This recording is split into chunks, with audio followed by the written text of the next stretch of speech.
The regular meeting of the City Commission for Tuesday, April 23rd, 2024 will come to order. Please join me in silencing your cell phones.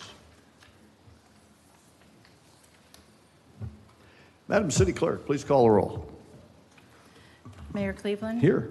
Vice Mayor Breen? Here. Commissioner Hartman? Here. Commissioner Martin? Here. Commissioner McGurk? Here. Thank you. Thank you very much. Welcome to your city's business meeting. We're delighted to have you here. Will everyone please rise while Police Department Chaplain Sheila Turner offers the invocation. Remain standing, please, for the Pledge of Allegiance. Let us bow our heads and hearts unto the Lord. We thank you, dear Heavenly Father, for this evening. We thank you for all the protection that you have given our great city and nation. And we ask that you allow us to search our hearts to make the right decisions tonight concerning our city. In Jesus' name we pray. Amen. Thank you, ma'am. And now please remain standing while Fire Chief Sean Vandemark delivers the Pledge of Allegiance, leads us in the Pledge of Allegiance. Thanks, sir.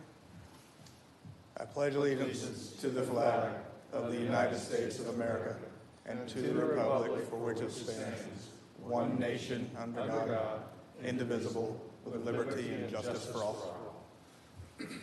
Thank you. Please be seated.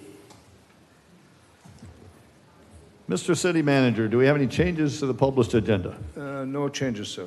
Wonderful. Thank you very much. And with that, at this time, I'd like to invite to the podium to join the entire commission, along with Deputy Police Chief Chris Kirk and Sergeant Billy Helms.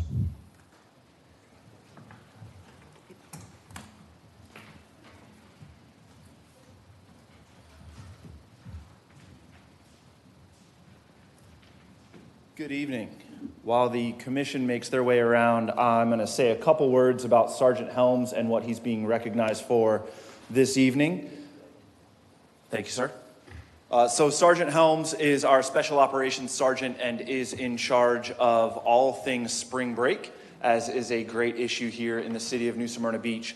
And the coordination of an event like that is no minor task. Sergeant Helms coordinated with numerous outside agencies at the state level, local level, county level, law enforcement, fire, EMS, everybody. He was the singular point of contact for all of those agencies. He worked every single day of spring break from open to close.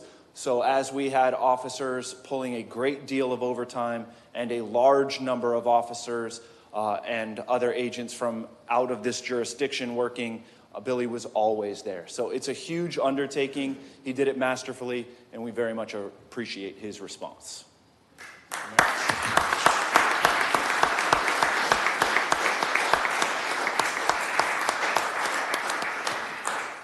The City of New Smyrna Beach recognizes Sergeant William Billy Helms for the planning and implementation of Operation Spring Break.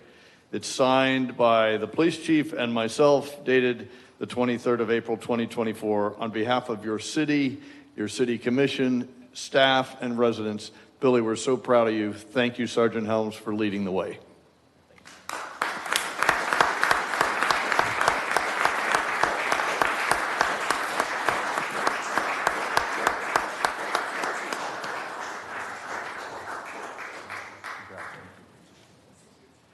And now, if you'll just remain with me here, Commission, we'll have Fire Chief Vandemark come forward and his crew. Well, good evening, all. Thank you for giving us your time. I'm going to have my 5 honorees come up right now. I'm going to tell you a little story about what we're recognizing them for, if you 5 want to come up. Thank you. So on March 30th, we had a drowning off of the New Smyrna coast. The Beach Patrol was successful in pulling the person out of the water, began to render CPR. This crew from Engine 52 and our medic unit 50 responded to the call and began advanced life support on the patient. They were successful in resuscitating him to 100% of survivability. He is actually walking and talking now because of the effort of these 5 right here, their advanced life support care. So I'd like to recognize Cody Curran, Allie Peach, Ty Tarno, Nick Pastrelli, and Eduardo Hernandez. These five, if you saw any of it, it was actually on the news quite a bit. It actually got picked up by Good Morning America, and Ty here in the middle was actually able to get some FaceTime on Good Morning America. So we appreciate you being the most handsome of the group and putting your face forward for GMA. So I'm going to read this out real quick to the group. It's a unit citation for the crew of Medic 50 and Engine 52 for courageous and selfless life-saving efforts, which successfully resuscitated a drowning man in the surf off of New Smyrna Beach on March 30th, 2024. Congratulations, everybody. Thank you so much.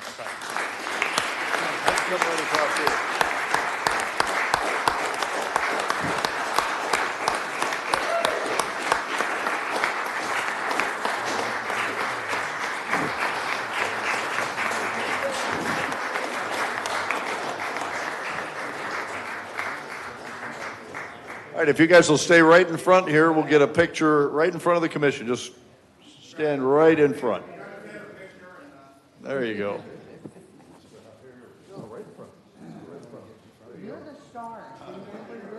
We're behind you, honest.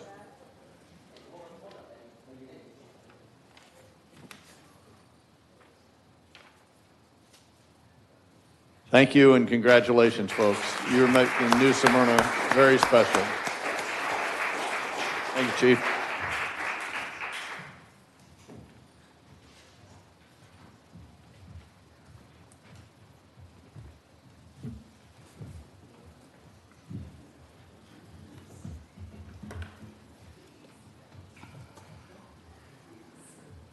So I said to the chief, what a special day that was.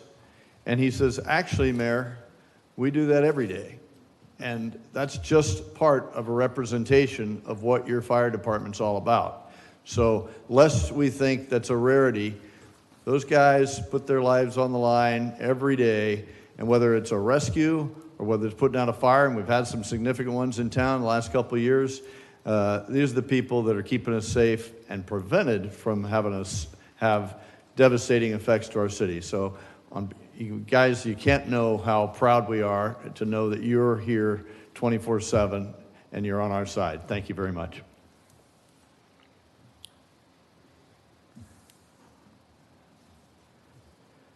So at this time, we're going to talk about item 4C, the Flagler Avenue loading zone. And I'd like to invite Police Captain Jason Reeve to the podium to outline the presentation regarding the Flagler Avenue loading zones.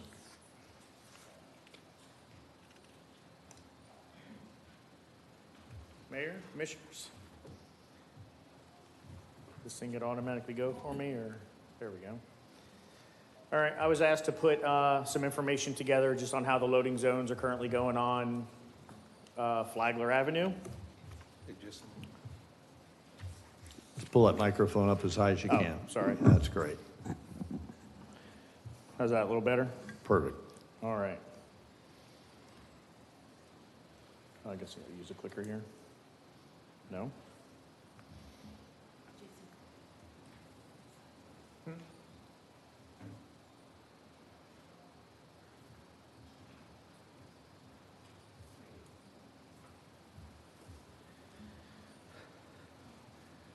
All right, there are currently 7, that's how I spell 7, loading zones in Flagler Avenue Business District.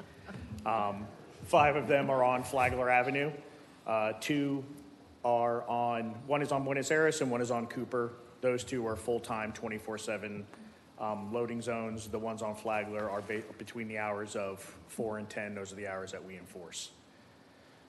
The initial challenges of the loading zones were that the spaces were too small, located between the bumps outs, which created maneuvering for the trucks, were hard to park, didn't give enough room once they had their, the ramp was extended. So with that, we extended, they were initially 60 feet, so we extended them to 80 feet, which basically would house a full semi with the ramp extended. As I just mentioned, the zones were repainted to help non-delivery drivers identify the loading zones. Enforcement, so in 2021, we wrote 1,176 citations, 2023, 1,155, And then, or 22, 23 was 544. So a pretty significant reduction over the first 2 years where roughly we were averaging maybe 3 a day. We're down to maybe roughly 1 a day, maybe 3 every couple days. So pretty significant reduction. From talking to parking about it, there is no repeat offender really with this or particular company. It just seems to be that the ones last year who got tickets were replacement drivers or temp drivers. So it seems like the everyday drivers, they understand now where they're supposed to go, but it's not going to be the same driver all the time. So again, like I mentioned, 45 citations per month, 10 a week, roughly 1 every couple days. Current feedback from, we got with roughly 50% of the business on Flagler. The retail establishments didn't seem to have an issue with the loading zone. They actually seemed to like it because their theory on it was non-locals didn't know they could park there after 10, so it kind of opened up a little bit more parking for them. In the 400 or 500 block, it wasn't really an issue for most people because they had their own parking lot, so trucks could pull in there and unload.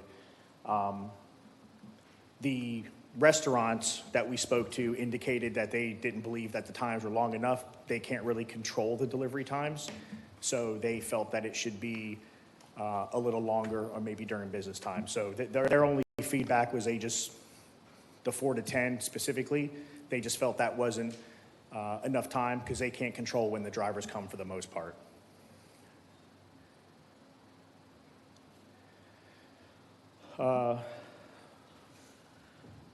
As I mentioned, most were fine with it. And I guess that's it. Okay, appreciate your report. Jason, thank you very much. If you'll just remain up there for a few minutes. Sure. Is there any questions or comments from the commission? Commissioner McGurk. Thank you. Thanks for the presentation, the update on what's going on. I know that there was at least one sign that did not have a time for the loading zone. Do all the loading zone signs, do they have a time frame on them now? Except for Cooper and Buenos Aires are anytime. So a truck can deliver there 24/7 any time of the day. Flagler Avenue specifically lists 4 to 10. Unless there's a specific sign on Flagler that you're talking about, but as far as I know, they all say 4 to 10. But we do have a couple some on Cooper that do not have a time on them? No, they're 24/7. In other words, in other words, it's a no parking loading zone only 24/7. Yes.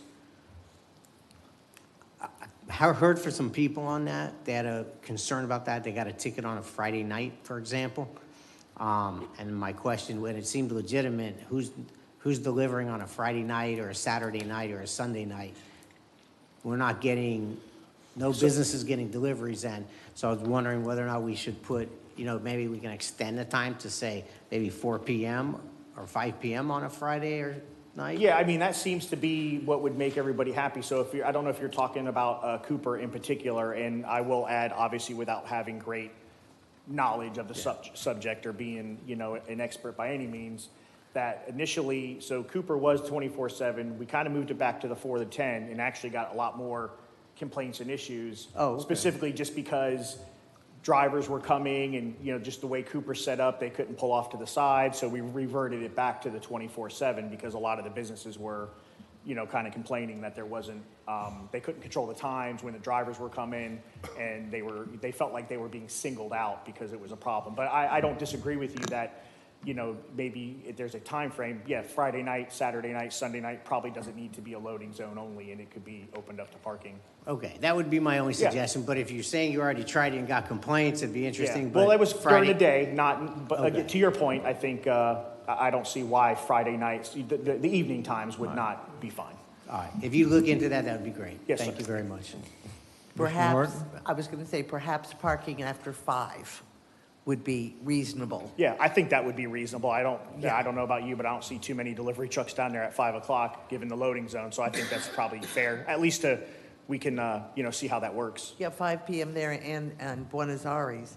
One of the issues, and I know there are people who are tired of listening to me whine about this, but I notice it's very difficult to differentiate the brackets for parking from the hatches for loading zone.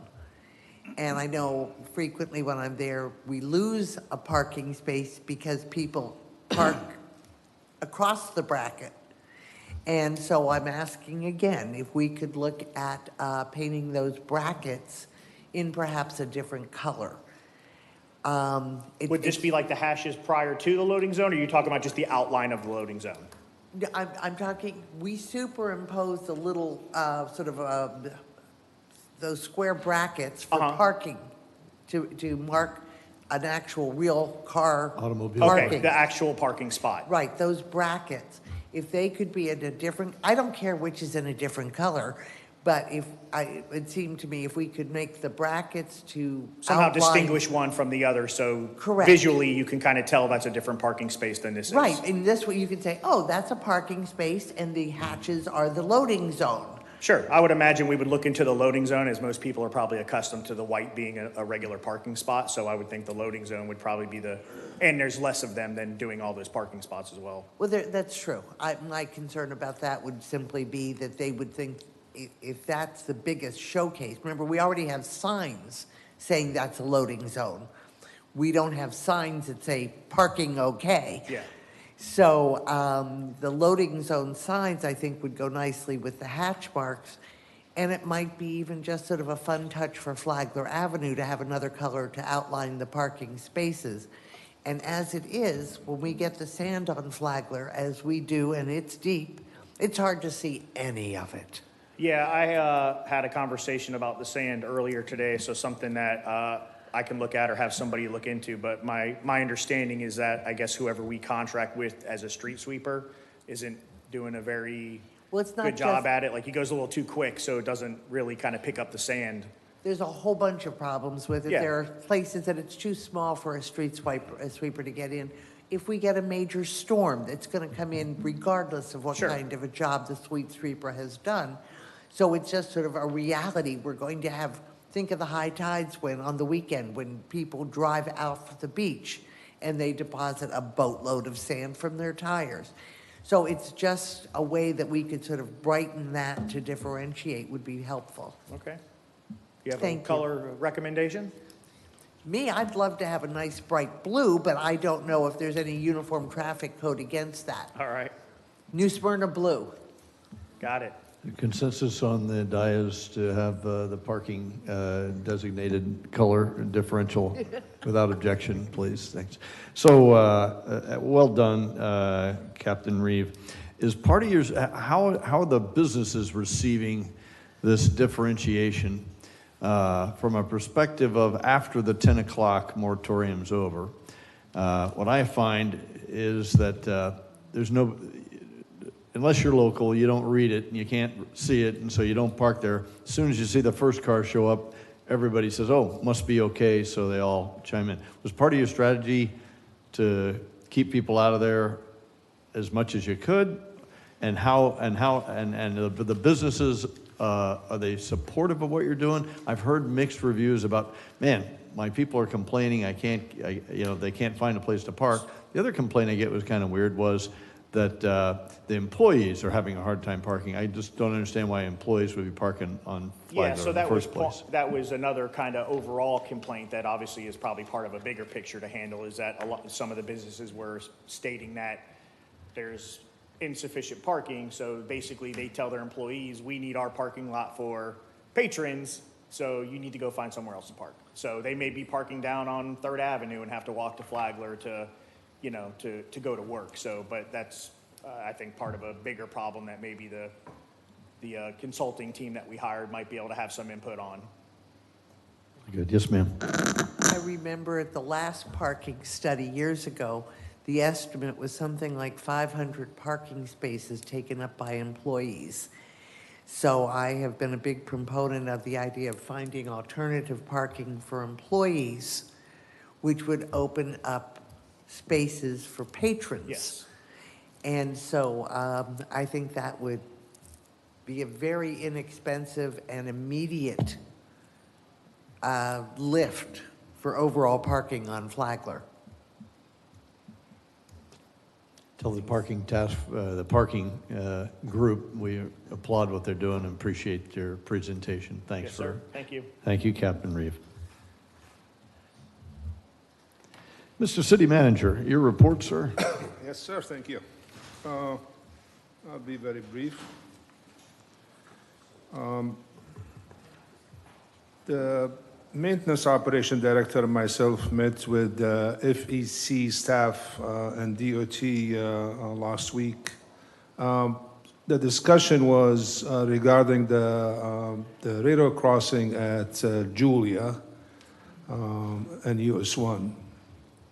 So I have met with them about a year ago with the same topic, and I mentioned to them at the time this is a very sensitive, critical discussion that they need to bring this in a public meeting and also to discuss with the commission, and then finally we bring it back to the commission for a final blessing. Their concern is the safety issue. The distance between Julia and Canal, it's a very short distance. So it's mainly a safety issue that they're concerned about, but they will come back and we'll discuss some more, and I'll keep you posted.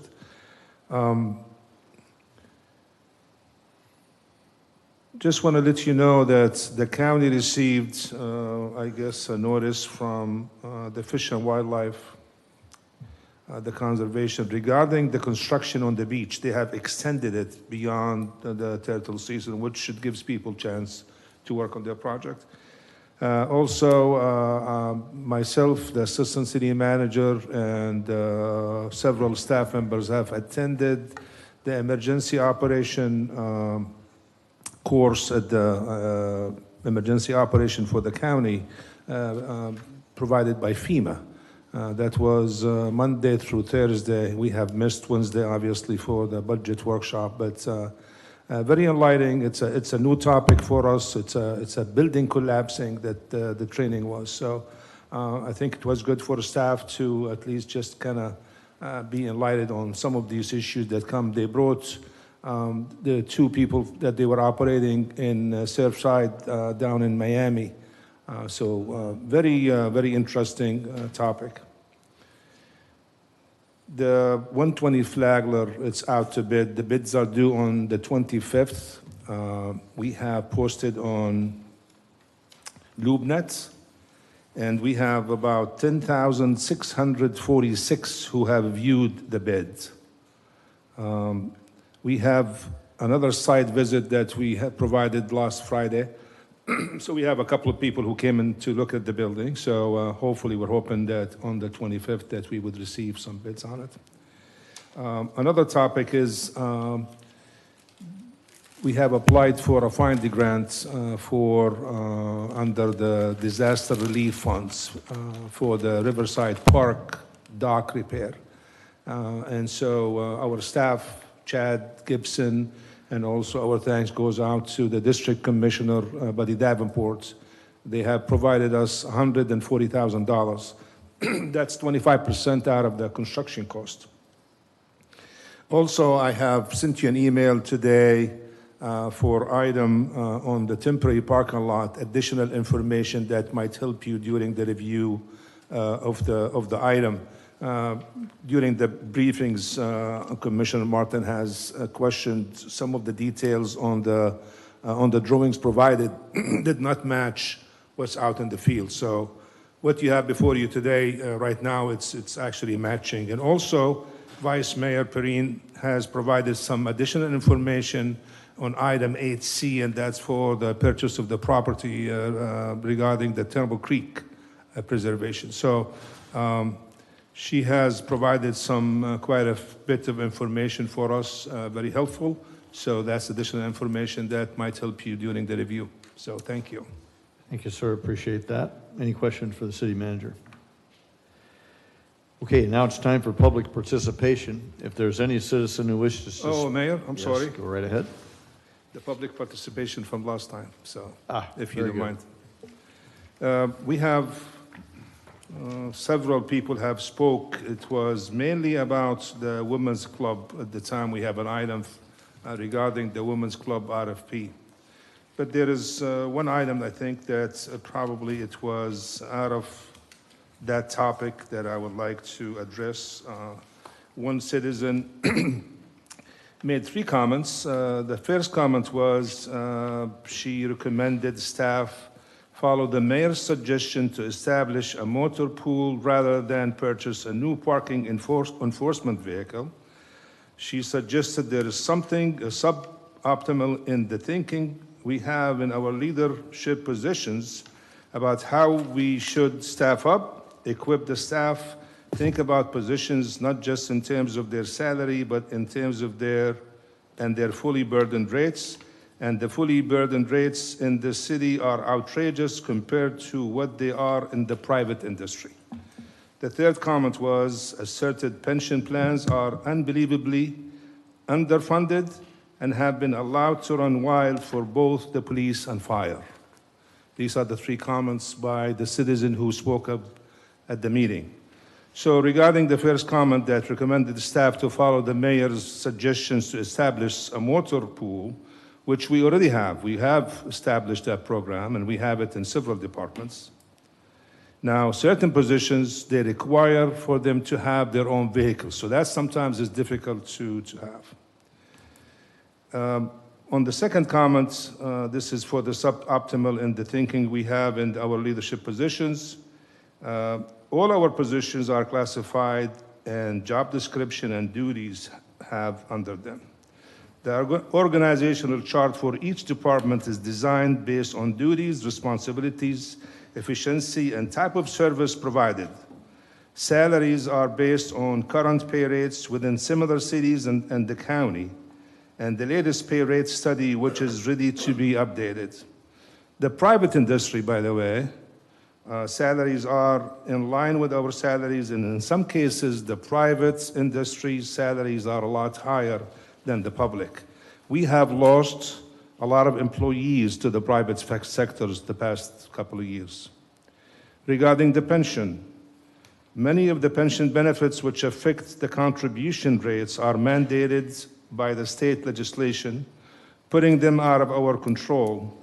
Both pension funds, the police and fire, are in the high 70s in terms of the funding. So these are the responded to the 3 comments that provided, and I do appreciate the citizen who asked the question, so thank you. Thank you, sir. Appreciate that follow-up, and it leads right into tonight's public participation, where you'll have an opportunity to speak, address the commission about concerns you might have, or an accolade for any citizen or member of the staff. You'll approach the podium, give your name and address for the record. You'll have 3 minutes to speak. You'll see the green light come on at 3 minutes, the yellow light at 1 minute to go, and you'll be done at the red light. And remember, this is a monologue, not a dialogue. We won't be answering questions, but the city clerk and the city manager are taking notes should you need to be contacted for a follow-up. Is there anyone who would like to speak to the commission at this time?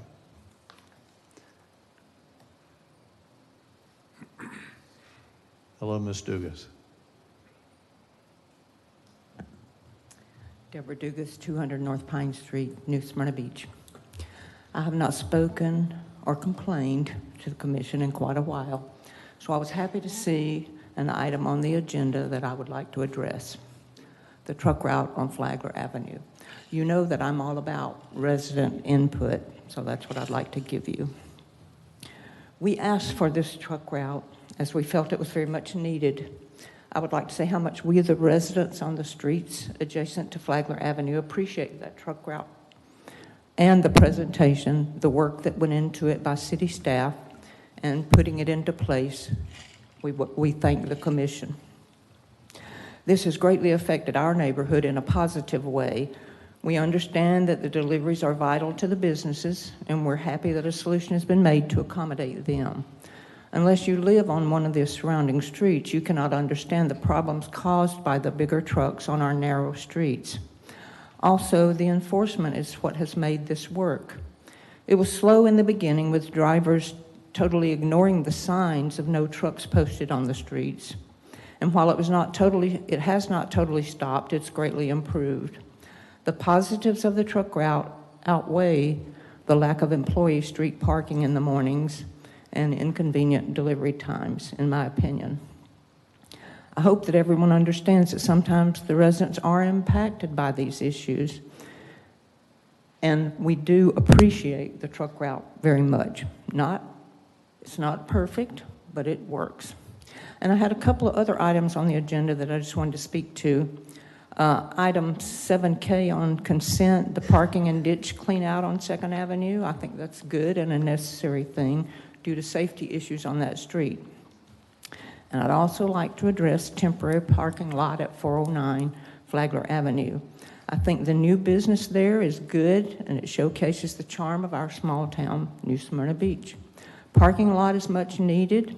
I just hope that the requirements for the lot are enforced throughout the term of the temporary status. To close, I would like to say how appreciative I am of city staff and the employees. As most of you know, I do not hesitate to contact them nor the commission with issues that I have. And I don't think it's productive just to complain. I think we need to be heard, and I think we are. I would like to specifically say the city staff that I've dealt with, David Ray, a maintenance, fire chief, planning, code, our city attorney, everyone is here to help, and I want people to understand that. I don't have any problem talking with anyone. Our clerk, goodness, there's nobody more welcoming. And last but not least, Khalid, I know I've been a worrywart, which is an old Southern term, but you've never shown me that I've been a bother. You've always shown kindness, and I appreciate and thank all of you. Thank you, Ms. Dugas, for your remarks. Appreciate it. And for paying your parking ticket.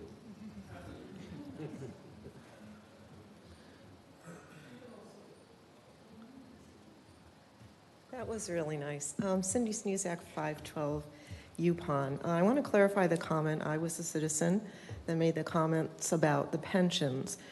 That comment was based on the fact that our city bears all the risk for poor performance by the investment company on that plan. And even when we had a commissioner serving on the board that oversees the pension plan, I believe there's a union rep from each of the unions on there as well. It still defaults to the city to close the gap. And that is the essence of underfunding risk. And it just feels like we need to take a view, perhaps a little different view of who we put on that board to make sure that they're picking a good investment company and they're holding them to task as opposed to keeping them when their performance has been subpar for 3, 4, perhaps even 5 years. So that was my comment on that. On the consent agenda, 7A and 7E both deal with budget issues. So I guess I wasn't paying attention last year. I didn't realize that a city this size called for 2 public information officers, one to serve the city office and one to serve the police department. And I read that the 2 will coordinate their roles because, you know, it's a small city, and when there's an event, especially weather-related, you want to make sure the messages are not mixed.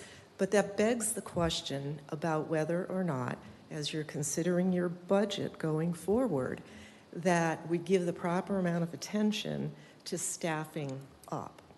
And it seems that it might be more efficient to have 1 PIO as opposed to 2, and I was surprised to see that now we want to give the PIO a car. I understand the thinking behind that, but again, I know the city manager mentioned last meeting that there has been some thoughts given and there's some research being done to mileage, et cetera. And, you know, I just encourage broadening the lens when you're thinking about particularly staffing, because as Commissioner Martin has said many times, it's not just the salary, it's the loading on top of salary and then any other things we have to provide. And finally, on the parking lot, which is I-India, there are pretty sparse plantings of those sea oats. I think they're called, or grape oats. And once that container is moved, a large storage container, you're going to be able to see right into that lot, and so I'd ask you to think about screening. Thank you. Thank you, ma'am. Appreciate your comments. Anyone else for public participation? Ms. Ford. Good evening. Stephanie Ford, Southeast Volusia Chamber of Commerce, 115 Canal Street. Thank you all for the work that you do, mayors, commissioner, city staff.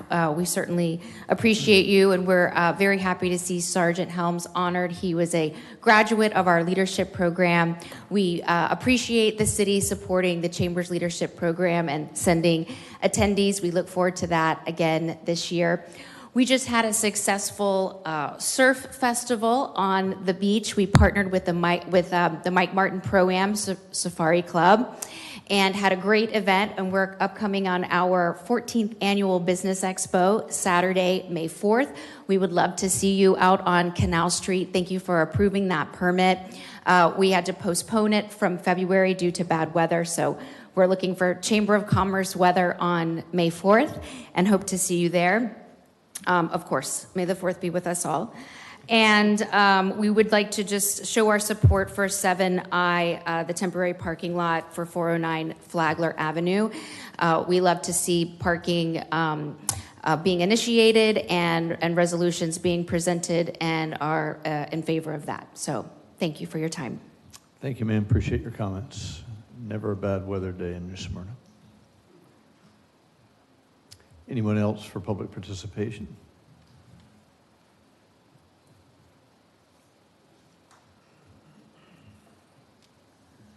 Hello, I'm Brent Johnston, 5300 South Atlantic Avenue, New Smyrna.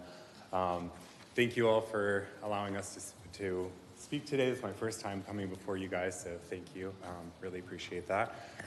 First of all, I just wanted to say I am totally in support of adding any additional parking to Flagler. I think that we all know that that's needed. I think that I'd love to see everyone here work, as diligently as possible to make that happen. And we know that is something that would be positive for the community. So wanted to say that I'm definitely in favor of that. Also, I wanted to speak regarding the loading zone parking. I think I'd love to see the loading zone parking timing be the same for all of the Flagler spots in addition to the one that is on Cooper.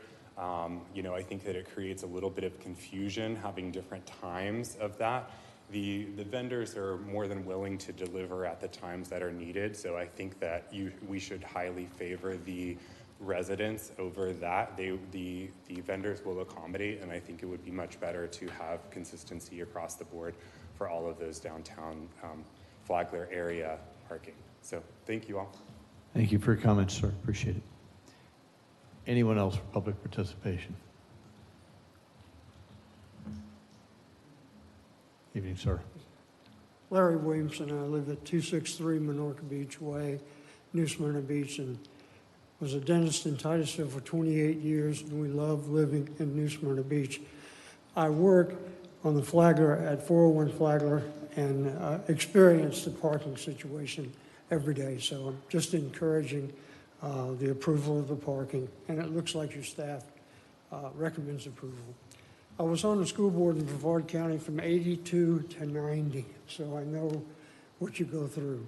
At the end of that period, 8 years, I said to my wife, I said, I think we've done pretty well. I think maybe we should run for the legislature or Congress or whatever, And my wife looked up at me and she said, you either get out of politics or get a new wife. So thank you for all you do, and approve the parking. Thank you. Thank you, sir. Appreciate your comments. There's a seat up here for you. Any other comments?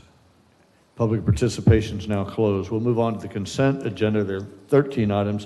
Is there any member on the dais who would like to would like to comment on any of those? Just a comment? Just a comment. Yes, sir. Which one? 7F. 7F. Comment on 7F. Again, certainly thank everyone, staff, and everybody that was involved in that, getting that ECHO grant through the county. Certainly do appreciate it. It was much needed, and I thank you for all your efforts. Absolutely. That's a skate park. For those of you watching, can't see the agenda. Skate park. Any other comments? Okay, anybody want to pull any of the items? Pull 7A 7A, and 7H. 7 hotel. Anybody else? Yes, ma'am. 7A, A is pulled. 7B, just need to verify something. 7B, 7K, 7K. that's it. All right. So I would entertain a motion to approve the consent agenda item 7, Charlie, Delta, Echo, Foxtrot, Golf, India, Juliet, Lima, Mike.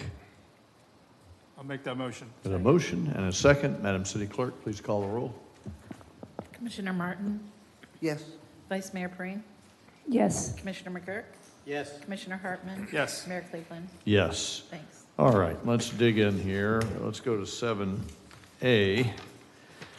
That's the purchase of the Ford Bronco for the Police Department PIO. And whose is that? Yes, ma'am. So I remember approving the position change of the hiring of the police PIO. We had that in a budget as a different position and it wasn't needed, so we flipped that to the police PIO, and I really am thankful for her. I've had the opportunity to meet her. I think she's going to do a great job, but one of the things I don't remember approving is a car at that time. And so, as one of the members in the audience stated, this is going to hit our budget. And last meeting, we talked about using a carpool, a motor pool. And I talked to the chief, and he said this isn't a position that we can, but we can pull a car from one of the admins of staff and give it possibly to her. I know we have a commission car, planning and zoning cars. We have cars, and I've requested a report of how many cars we actually have, who has those cars. If they're take-home cars, that's actually a fringe benefit that has to go into their W-2 wage. And so I'd like to see staff calculate and compare stipends, mileage, and versus the W-2 going into their wages of the take-homes, and this person wouldn't be exempt from that W-2 fringe. So I thought it wasn't enough time for us to really focus in, and I would like to see other options. This isn't, I just don't want to run out and purchase another car for something we hadn't planned on. I think we can move a car to her. I suggested a lot of things, sharing some of the other people's, but if that can't be, then maybe we can have some of the admin staff that we currently have share a car and give them her car. So I would like this tabled until we get more information. I realize that new car might not be available, but I don't want to purchase a new car. But those are just my thoughts. Commissioner Martin.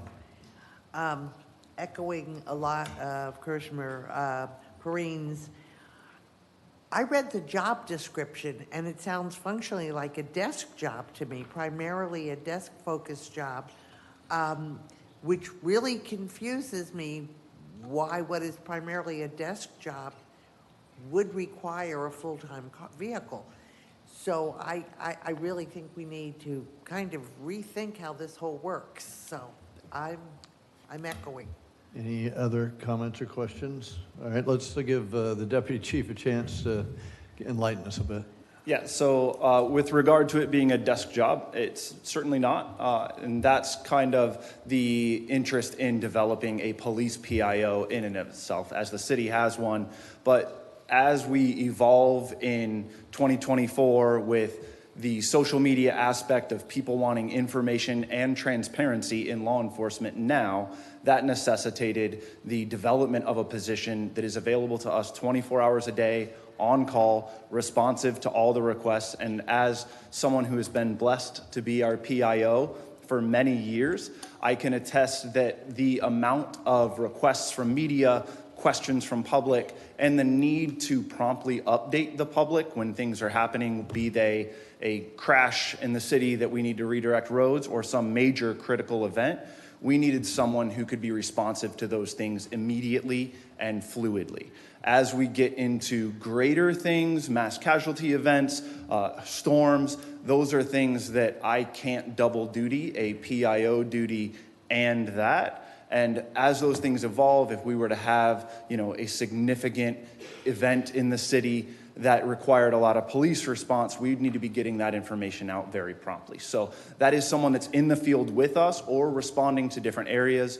Ms. Hanner, who is our PIO, has a master's in emergency management. She's somebody that would be coordinating with emergency management for us, potentially responding out to the county's EOC. We need her to have the autonomy to move freely and to respond to call out when we do have an event that we need a media presence at. She would be responding immediately in the night to come and set up those press conferences, speak with the media, develop press releases. She collects and redacts information. So she's a very critical aspect to that, and that needs to be fluid and movement. As far as why a car specifically, Mr. Brinkley back there, I think, has the full scale of what all of our positions have with vehicles. We do pool vehicles for staff. We pool vehicles for parking. Whichever parking people are working that day, they come in and do that. This specifically being a 24-hour call out, that's why it would be an extra vehicle in addition to what we already have, is we don't have any available for take home that would then make that unavailable to other people that would need to use it. With regard to this one specifically, I will address that on your agendas it says Ford Bronco. It's not a Ford Bronco, it's a Ford Bronco Sport, which is a different vehicle than a Ford Bronco. So people think Ford Bronco, they think doors off, top off, Jeep-like vehicle. That is a Ford Bronco. The Ford Bronco Sport is the same size as an Equinox, as an Escape. It is a small SUV. When I spoke with Kevin about developing a vehicle for us, he reached out to who had what available at the time. That was the only vehicle that came back four-wheel drive and in that price range, and we thought four-wheel drive was relevant to our ability to work in the hurricane, have her come out during that time and respond to those sorts of things. So that's why that vehicle was selected. I understand that it says Bronco specifically. I apologize, that should have said Bronco Sport. And Mayor, if I may add first to what Deputy Chief did. When we looked at purchasing the vehicle, obviously we have looked at the criteria of purchasing the vehicle. But one thing I just want to mention, and it's money is money regardless where it's coming from. But this is the purchase of this vehicle is coming out of police impact fees. If I need to give, whether it's a mileage reimbursement or whether a car allowance, that would be coming out of general fund. So this is an opportunity for us. If I need to do something, then I need to do it now. Now, I just double-checked with the maintenance operation director. If I delay the purchase, then might as well just forget about the car. So that's why I cannot continue the item. So either you approve it or not, and so we could move forward with it, and then we could figure out what they needed to do. So. Say some more words about why, I didn't catch why it couldn't be tabled as Commissioner Breen was because I guess it's the cars are not, right now, there's not too many cars available, so that's what they have. And if they don't respond to them, it would not be available according to what I heard from I just double-checked with them. Got it, thank you. Commissioner McGurk. Deputy Chief, thank you. I appreciate the explanation as to why the PIO would need a four-wheel drive or a larger vehicle. I think at first glance, you look at that and you see a desk job. You see someone who has an office job, and I can certainly understand how in a police environment and natural disaster and all the different things that go on, we may need that. The look of a Bronco, it's interesting. Functionally, it's the same thing. I think that it's just because it's a little different from what would be norm, which would be a truck. I think it just has a different feel to it. I don't want to micromanage what you guys do. Functionally, I think it's going to do the same thing. But what was the price of a comparable truck at that height and four-wheel drive? Are they comparable in price? So we didn't look at trucks specifically. What we asked for was a small crossover size SUV. So that falls in line with the Escapes, the Chevy Equinox, and the Bronco. Those are the first and only three that we got back that were available immediately. None of the other two were available in an SUV. So again, I think probably should have done a better job on our end of explaining the difference between a Bronco and a Bronco Sport. The Bronco that we all think of is a different car than a Bronco Sport, as a Toyota 4Runner and a Toyota RAV4 are different cars, a full-size SUV and the RAV4 being the small SUV. These are different cars on different chassis. The doors don't come off, the roof doesn't come off. It's not a big SUV. It's a small SUV in the same framework as the Escape. The Escape was $2,400 difference, is that right, Kevin? Chris, it's And non-four-wheel drive. The Escort is 28 and change, and the Bronco is about 31. The difference is about roughly $2,800 to $3,000.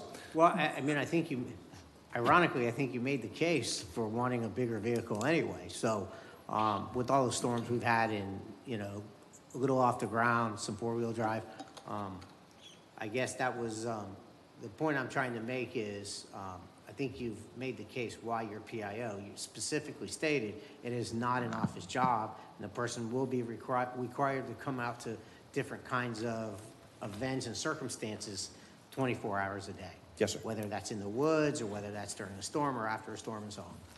Thank you very much. Yes, sir. Commissioner Hartman. So just as a point of clarification, did you make a motion to table? Not yet. She did I not. yet pulled make it for discussion. I haven't made a motion I yet. thought you said you wanted to table. No, I did ask if we could table it, but I haven't because. But you haven't made a motion. Not yet. Okay. But I have more comments. I have more questions. Yeah, we're going before to let we- him finish, and we'll go back to you. Okay. Thank you for the explanation because it kind of helps me get through this whole process. But what I would like to see going forward, if we're going to do these types of vehicles, that it also include the maintenance costs for that first year, because you're going to pull the vehicle out of impact fees, but then you're still, all the maintenance is going to have to come out through the budget that we've already approved, and, you know, we're a third of the way into the budget, so it's going to affect us for the rest of the year. So going forward, when we do these types of things and pull them out of impact fee monies, we should also consider at least the maintenance for that first year, so it doesn't dip into the budget and affect the maintenance's budget going forward. That's all I have to say. Yes, sir. All right. I'll just go once, and I'll get back over to the Vice Mayor. This is going to hurt Khaled's head as well. Deputy Chief, you were an awesome PIO when you did it. I don't know how you did it with all your other responsibilities. It's probably righteous to have I like the transparency of the police department, I like transparency of the entire city staff. I question the need for 2 PIOs and the workload for 2 PIOs. And so that's where I was. And that's already happened. That's not what's on the table tonight. What's on the table is whether you gild the lily with yet another vehicle. And so I struggle for both of those. Try to be supportive of you guys all the time and what you want and what you need. And I can't tell you how I can't tell you how I might vote at this time. I'm just and I'm pressured now that we have a timing issue because this vehicle won't be available. It'll be scarfed up, so it's like play me or trade me, and I don't like that. And I enjoy the budget being unaffected because it's impact fees. I think that's great. Countered by the maintenance costs would be on the impact fee. So it's a difficult road for me to tread. So I'm not sure. Commissioner Perrine. Sure, thank you. I feel like this is like the moratorium we put out there. We need a timeout because we're bleeding our budget. I don't even know where we stand, you know, and yes, it comes from impact, But like Commissioner Hartman, we have a lot of other things down the road that this car will impact. We just had a car that had the underneath rusted. We don't know what is better if we have admin staff on this side, not the police side, that we could switch and do a better job of process improving versus a car for them, paying a per diem. We don't know if the lease vehicle would be better. We're not getting enough information for me to make a logical, rational decision. I don't like being rush, or we're not going to be able to buy this. It doesn't sit well with me. Love what you do. We've been so supportive all year, but I got to rip the Band-Aid off and stop the bleeding. I'm sorry. So I was going to postpone it, but if you're saying it's all or nothing, then I would suggest we just bring this up for a vote. Commissioner Martin? I'm perhaps confused, but reading the March budget, it shows the police impact fee revenue. Well, first, that's the fund, right? The police impact fund. And it shows an original budget of $425,000. As of March, an adjusted annual of $560,000. The actual revenues at $130,000, which is 23% of expected revenue. And the year-to-date through March expense of $395,000.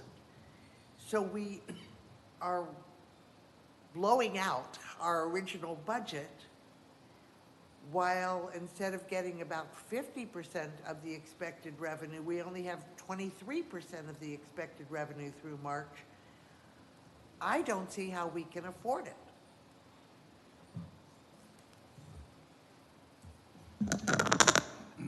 Any enlightenment? Shaliza, I see that the city manager would like to talk to you. Any other comments from the dais?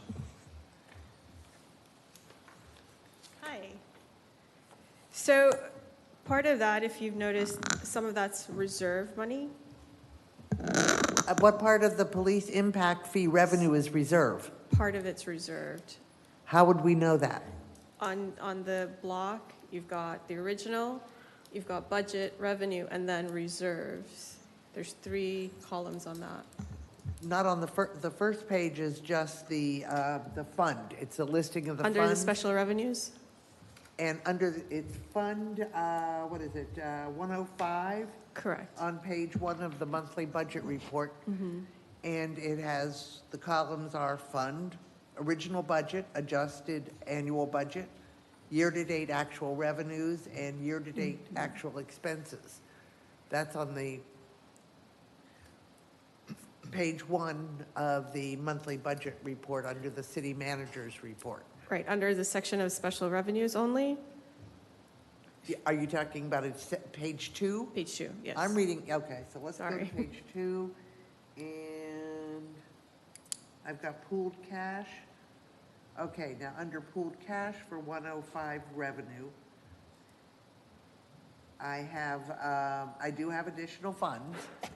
So you're saying that the budget is, on page 1, is a subsection of the pooled total cash referenced on page 2? Correct. Thank Correct. you. It still blows out our budget for the year. Okay. Any other questions? Deputy Chief, any other comments from you, sir? No, sir, unless there's something else. Thank you very much. Appreciate that. Is there a motion for item 1A, which amends the 2023-24 budget to purchase a Ford Bronco for the PIO for the police department? I'll make the motion for Resolution 2524. There's a motion to approve. Is there a second? Second. May I have a second? Madam City Clerk, please call the roll. Vice Mayor Perine, No. Commissioner McGurk, Yes. Commissioner Hartman, Yes.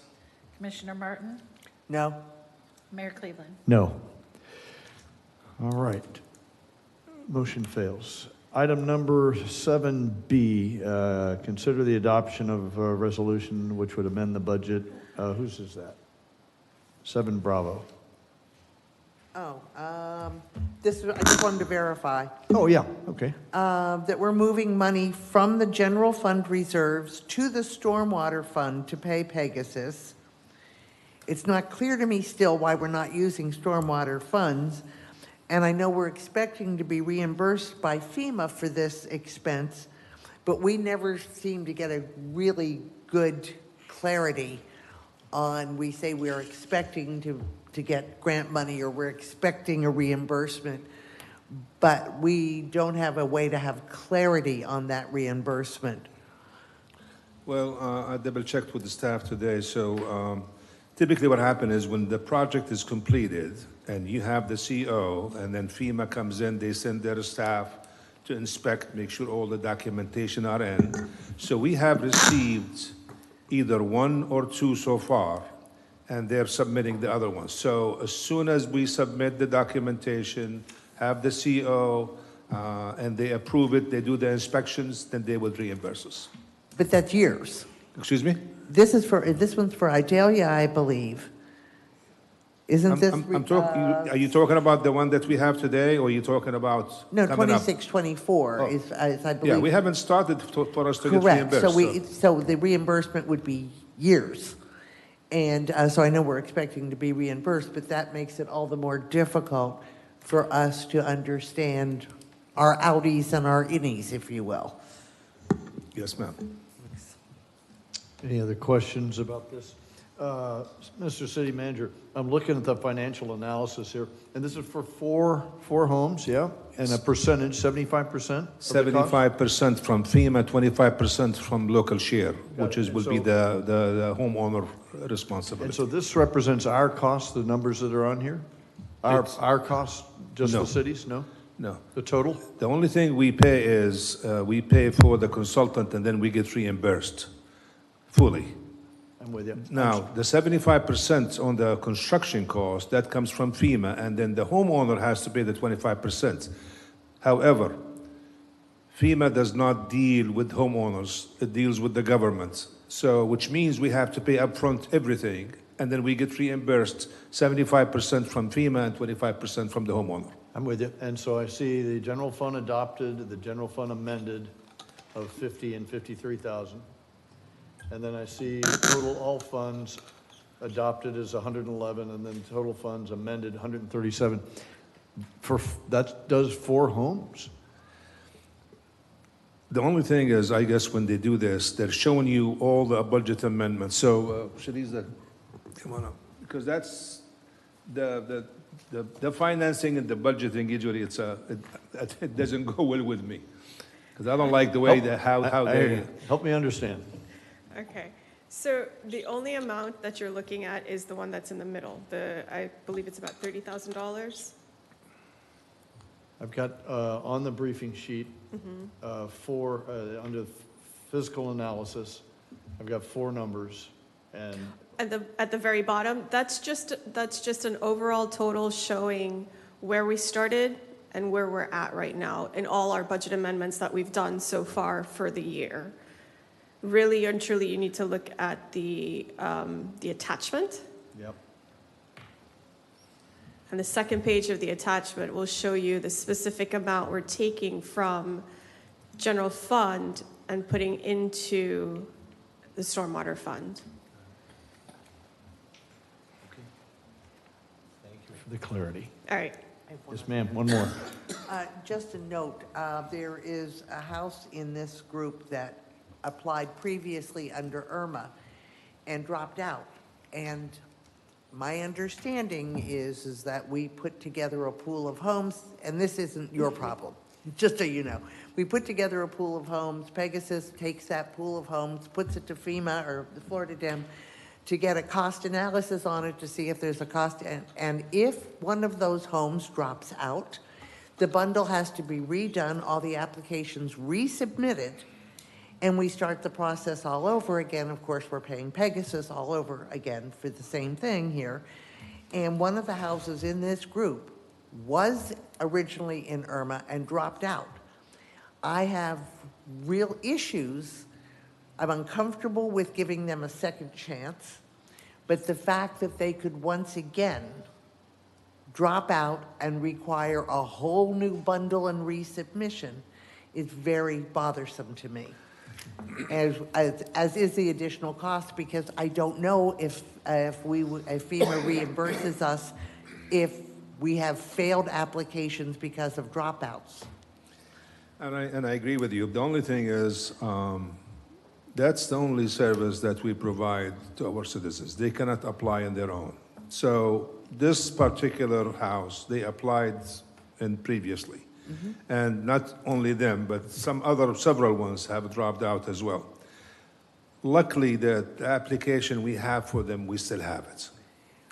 And I know you're concerned that when they drop, then you have to go and calculate. Now, I'm not sure if this is going to be submitted on the threshold or be submitted on the benefit cost analysis. If it's submitted on the benefit cost analysis, it doesn't really make any difference because you're submitting individually. However, if we submit as a group, that might be an issue. So we need to be clear that once somebody signs up for this, they do not have the option of dropping out. As somebody who's, of course, well, you know what the issue is, but that's not, it's across the board. It affects everybody in the group. And so I think that there needs to be strong clarity. If you sign up, you don't get to drop out. I fully agree with you. So on that note, I don't know why people drop out, maybe financial, but I certainly agree with Commissioner Martin that if they drop out and it costs more money to then resubmit, they ought to pay it, as the mayor just said. They ought to pay it, or there needs to be a penalty for dropping out, which covers the cost. Well, It's not just the cost, wait a minute, it's not just the cost, it's the time lag. We're not talking about a 24-hour time lag. We can be talking 6 to 9 months. Yeah. At the minimum, pay the cost, but I understand and agree what you're saying. Absolutely. We would relay to all of them a strong message that this is really, if you make the commitments, you're going to stick with it. Because it does affect not only you, it affects the rest of us, and not only that, it adds additional cost. So I would have no problems trying to find a way to assess penalties because this has created absolute chaos through the IRMA process. Anybody else? Yes, ma'am. Is that a possibility that we could impose fines and penalties if they drop out? I got to talk to the city attorney and see later on. I don't know if we could impose any penalties at this point. Okay. Well, you guys can do that and come back to us at a later time, yeah? All right, very good. Is there a motion to consider approval for Resolution 2624 as it pertains to Pegasus Engineering? So moved. A motion? Second. And a second. Madam City Clerk, call the roll. Commissioner McGurk? Yes. Commissioner Hartman? Yes. Commissioner Martin? Yes. Vice Mayor Perine? Yes. Mayor Cleveland? Yes, thank you, ma'am. Motion carries. On to 7 Hotel, 7H, which is referent to the CRA business that we discussed just prior. Yes, just because of the negative legal aspects of this and it being a second extension, I wanted to pull this to actually have a vote on that. Probably go the same, but I don't want to be a yes, having that approved in consent agenda under my name. Got it. So I think we voted that down. We No, did we not. upheld it? We upheld it. And so Make a motion to approve 7H. there's a motion to approve Second. and a second. Madam City Clerk. Commissioner Hartman? Yes. Commissioner Martin? No. Vice Mayor Perine? No. Commissioner McGurk? Yes. Mayor Cleveland? No. Motion fails. All right, 7 Kilo. I need clarification on Yeah, that. so we passed it under the CRA agenda, but it's now failed by the city commission. So both entities have to approve it in order for the time extension to be valid. So with that information, we would either need to reconsider this item or perhaps have another CRA meeting to reconsider. It'd be good, and then maybe you give Ms. Fanny a chance to be present to help the case along. Chris, that might be something good. I know she's not able to come tonight. Just so you know, Mayor, she was not here tonight because she's been ill. Yeah, So, just so that's you what know. yeah. So that might be helpful. So as I hear the city attorney, we will reconsider that and it'll come up again. How about on to 7K, 7 Kilo, recommendation for the Second Avenue along the ditch. 7I. 7I is also? Yeah, somebody. I don't put remember it. 7I, right? One second, where did we leave that last item? I'm confused, 7 The 8. city attorney will, or the city staff will bring it back for CRA Thank you very again. much. So it would have to be, well, we would need to decide at either, it needs to be the very next meeting, there should be a motion of reconsideration, a vote on the motion to reconsider, and then if the vote is yes, then we could reconsider the item. But I think we would need to decide whether we wanted to bring it back to both CRA and City Commission. That may be the wisest, Is that your advice? that'd be my Without advice. So we objection. would So need moved. Can we I- would need a CRA meeting next. All right, very good. Without objection, we'll bring it back again. Great, as a point of order. Okay, So, yes, sir. but as a point of information, if she goes out and hires a contractor tomorrow, it's a done deal because she doesn't need the time extension. She's got till May to start the project. So you haven't stopped anything. The deadline hasn't expired yet. Is this on both agendas? That's the will of the commission anyway. At this point, we'll see if that causes a snarl.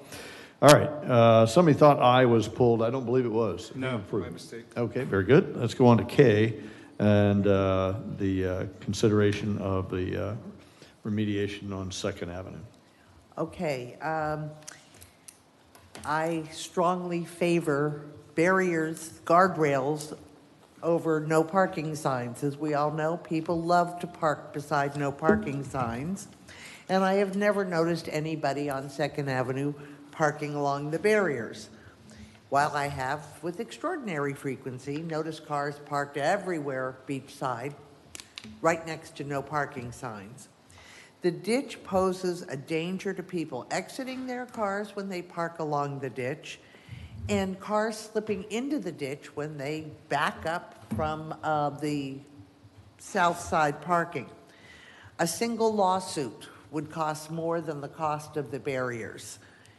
So I think we're really in a very fragile situation by not having those guardrails. Enforcing parallel parking on the south side of the street would reduce the number of vehicles backing into the ditch, and a combination of the ditch barriers on the north side and parallel parking only signs, which we can manufacture beautifully, on the south would greatly enhance safety as well as reduce the number of staff required to patrol the area.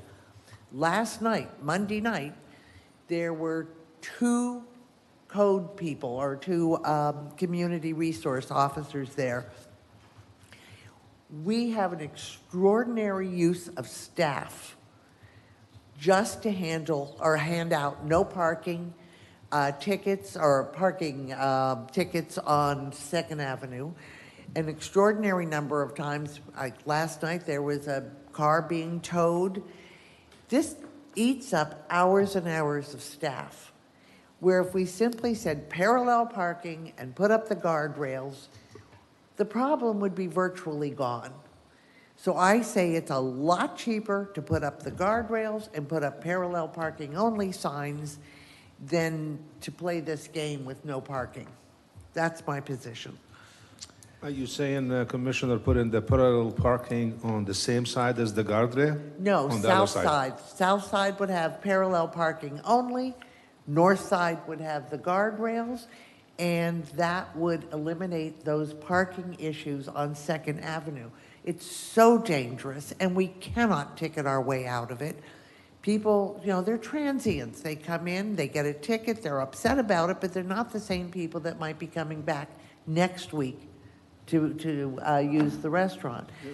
On a side note, I have checked with the police to see accidents happen where people went into the ditch. For the last, I think they have to go back, it's not like it wasn't as easy information, but they could go back 2 years. There was two accidents. Reported. Reported. I mean, how else are we gonna find out if they're not reported? Right, well, no, I have been there when I have seen the nose of a pickup truck out of a ditch. They did not call the police. I've heard other reports where the kids were pushing cars out of the ditch. They didn't call the police. They feel stupid because they have now managed to drive their vehicle into the ditch. They're not calling the police. So can we have some assistance there, and maybe from you and the staff, of your recommendation and how it came to pass? David will. Might be helpful.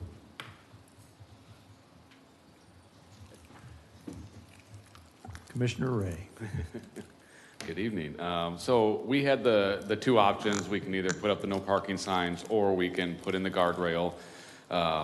The reason behind recommending the no parking signs first was to try it out. If it doesn't work, then we can move on to the more expensive option of putting the guardrail. And that was really the precipice of that recommendation. And I'll only say that Appreciate that remark, Commissioner Martin. My concern is that it's $500 that we've thrown away because we really need the barriers. Sure, fair enough. And so it's doubling staff time usage. Commissioner Hartman. So based on our earlier conversation that this dais had, this is a not budgeted item, so it will directly affect this budget cycle, which hasn't been budgeted. And based on the matrix that we do have, there's only been 2 reported cases of cars in the ditch. So the idea of the wasting the $500 on parking signs, those signs can be used anywhere out throughout the city if for whatever reason we decide to take them back down. Correct. So I favor staff's recommendation to try the no parking signs first and see how that impacts traffic, and we may find more issues to deal with prior to that before we spend any more money on it. Commissioner McGurk. Thank you, Mayor. We have quite a few code enforcement officers and quite a few parking ambassadors or parking enforcement, whatever you want to call them. I can't get past the $13,000 that it'll cost to get these barriers in. I would like to see, we have the resources for the tickets. I would like to try that out and see what happens first with at a $500 solution as opposed to the $13,000. I understand what you're saying, and I may eat those words, and you get to say, I told you so, but $13,000 for something that we seem to have a staff built in to deal with these issues, I'd like to try that first. Commissioner Martin. Well, I'm just curious because you understand that when we are sucking up 2 or more officers at this one stretch of road, that takes them away from the rest of New Smyrna Beach. And our staff time is very expensive. It doesn't take long to go through $13,000 in staff cost. So my concern is I'm feeling that it would be a much more economical solution to put up the barriers and the parallel parking signs. And understand, we have an ordinance on the books already about parallel parking on city streets. Putting up the barriers, putting up the no parking signs will free the staff, all those officers. I mean, there were 2 there last night alone for hours. And most nights now, and I'm sure somebody from the police department can tell us, how much staff time goes into that small area. I don't go there every night, but I go there frequently, and there is always 1 or more staff members there. It's a lot of staff time. Anybody else? Can I have a motion to approve as recommended by the staff? Motion to approve 7I with 7K. 7K with staff's recommendation. There's a motion I'll second and a that. second. Madam City Clerk, call the roll. Commissioner Martin? No. Vice Mayor Perine? Yes. Commissioner McGurk? Yes. Commissioner Hartman? Yes. Mayor Cleveland? Yes, the motion carries. All right. That dispenses with the consent agenda. On to new business and administrative items.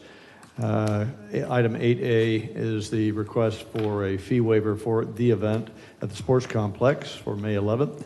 And I see Director Salazar at the podium. Rob, we're ready for your report, sir. Thank you, Commission. The Table 2 Committee is requesting a fee waiver for use of the sports complex to host the event Saturday, May 11th.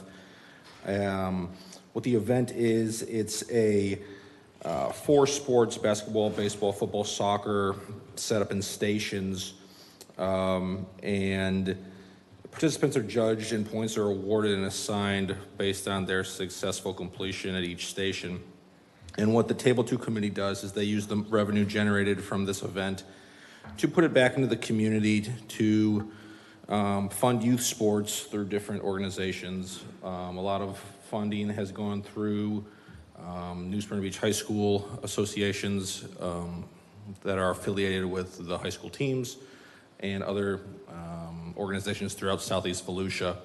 The reason I'm in front of you is my recommendation is for a 50% discount, which is consistent with the rates and discounts we offer to other nonprofit organizations at department facilities.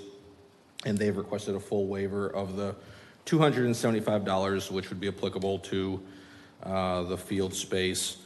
So with the 50% discount, it would be $135.50, and that's my recommendation. Looking for consensus on the recommendation, or?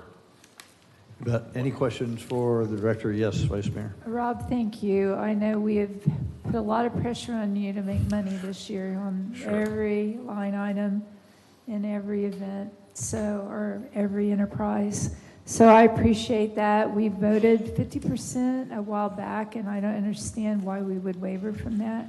So I like your decision there. Thank you. Anyone else? Rob, is the 50% the 275 or is The 50% will be the $137.50. Okay, thank you.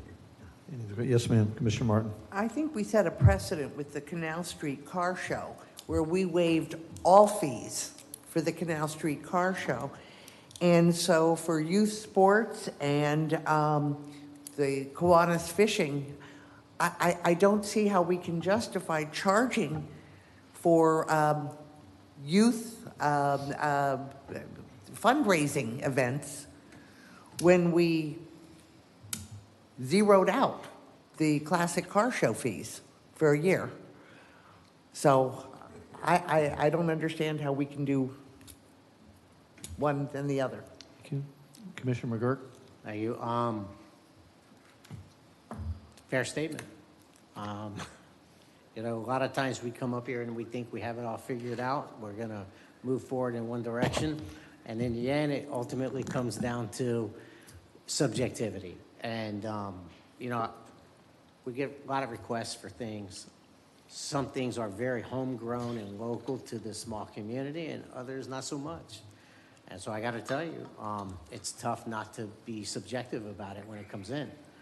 This is one of those things that it's such a good thing in the community, meant for a good cause, and it's so homegrown and local. I can't charge them. I just don't feel good charging them. Commissioner Hartman. So is there any other interest in the using the facility on that particular day? So it's not No, like sir. There's nothing else So we're going not losing on. revenue on it.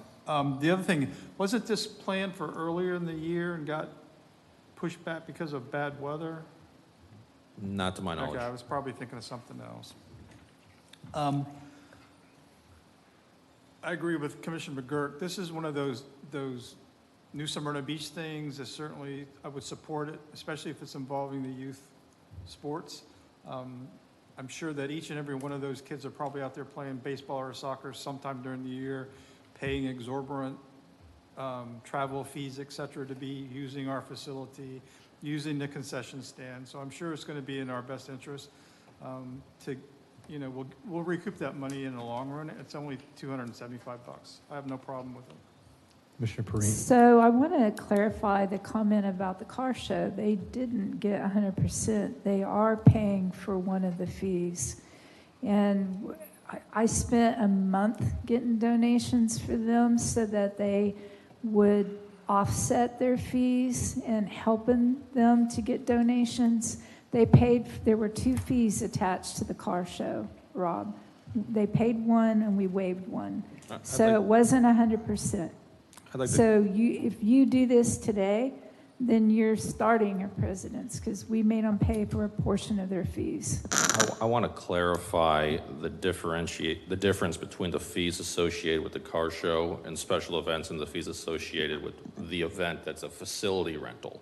So the event at the sports complex is renting a facility, just like they'd be renting a building at the Brennan Center or Live Oak or wherever.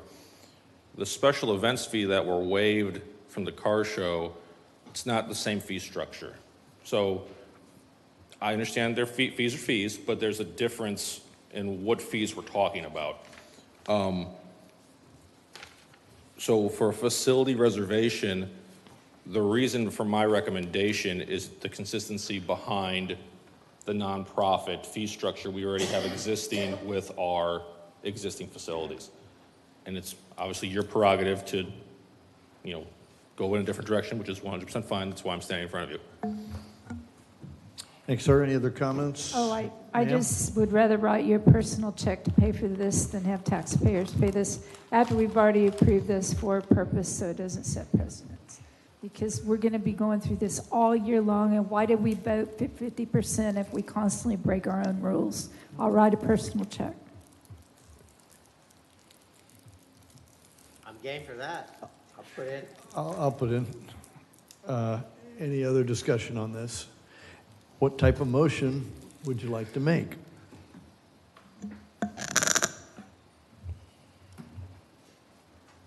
Which one is it?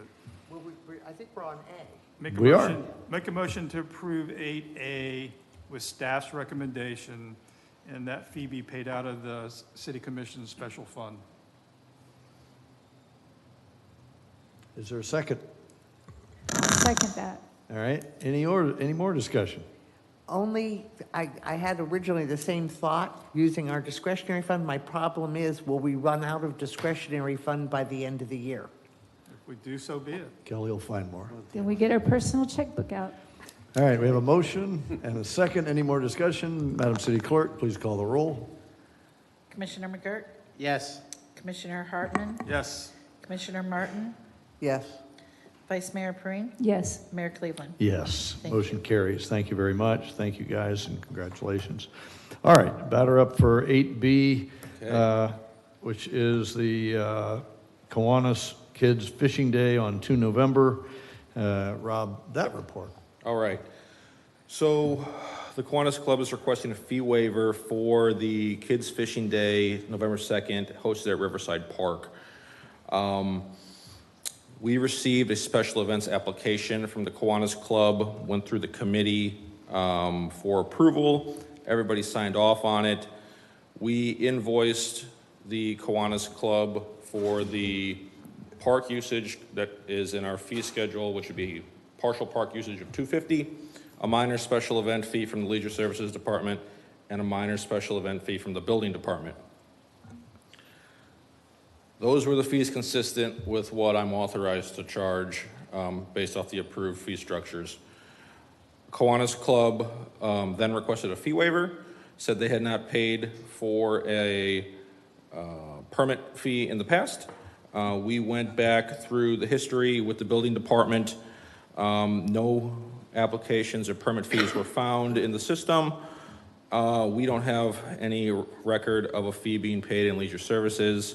So it doesn't seem like Kiwanis has paid previously. Obviously, the scope of this event is they are hosting a fishing derby for kids, providing kids fishing equipment, lessons, how to fish, so on and so forth.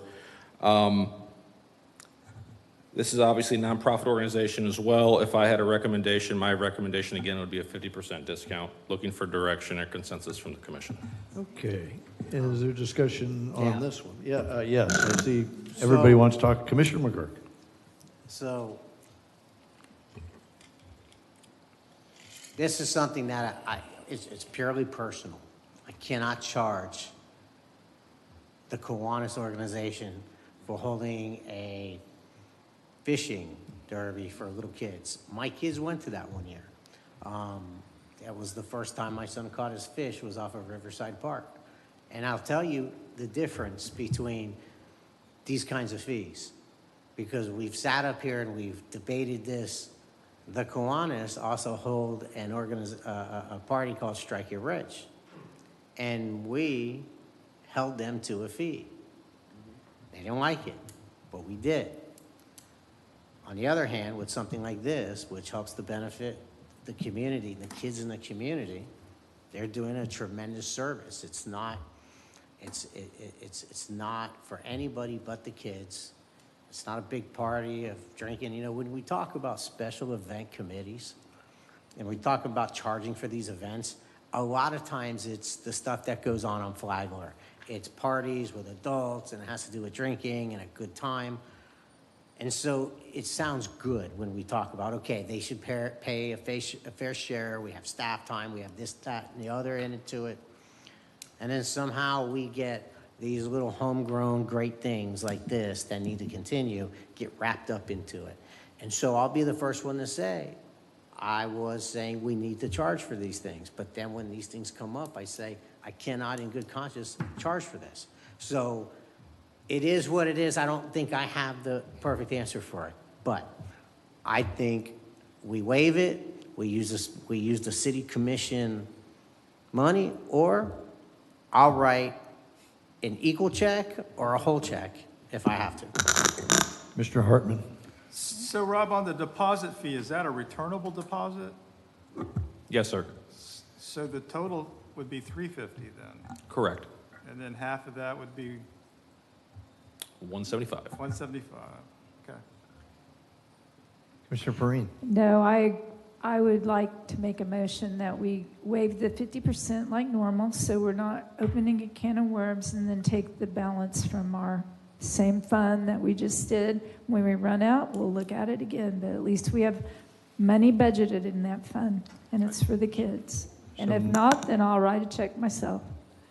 There's a motion to, and a second to do a like manner for 8A, which is pay for it out of the commission fund. Is there more discussion? No. So I got one. When you elect a commissioner or a mayor, you are looking for someone with judgment. We get paid to do that. And so when things are not all that clear, that's when the judgment comes into play. And it doesn't always line up like all of the others. And I am one for consistency and one for standardization, as Director Salazar will tell you. But I find myself with an outlet through the commission budget. And when you talk about the cultural integrity of our town, these are one of those things that keep our town our town. Madam City Clerk, call the roll. Commissioner Hartman. Yes. Commissioner Martin. Yes. Vice Mayor Perine. Yes. Commissioner McGurk. Yes. Mayor Cleveland. Yes. Thank you. Motion carries. Thank you. Thank you, Rob. Appreciate that. Okay.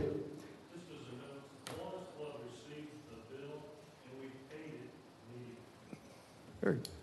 I'm sorry, I just was bursting to speak. Good evening. I'm Doug Hodgson. Hey, Doug. I'm the representative from the Kiwanis Club, 31-year resident, 33-year member of Kiwanis Club. And as the statement I wanted to make is we got the bill, and as procedure, I proceeded to turn it over to my treasurer, and he paid it immediately.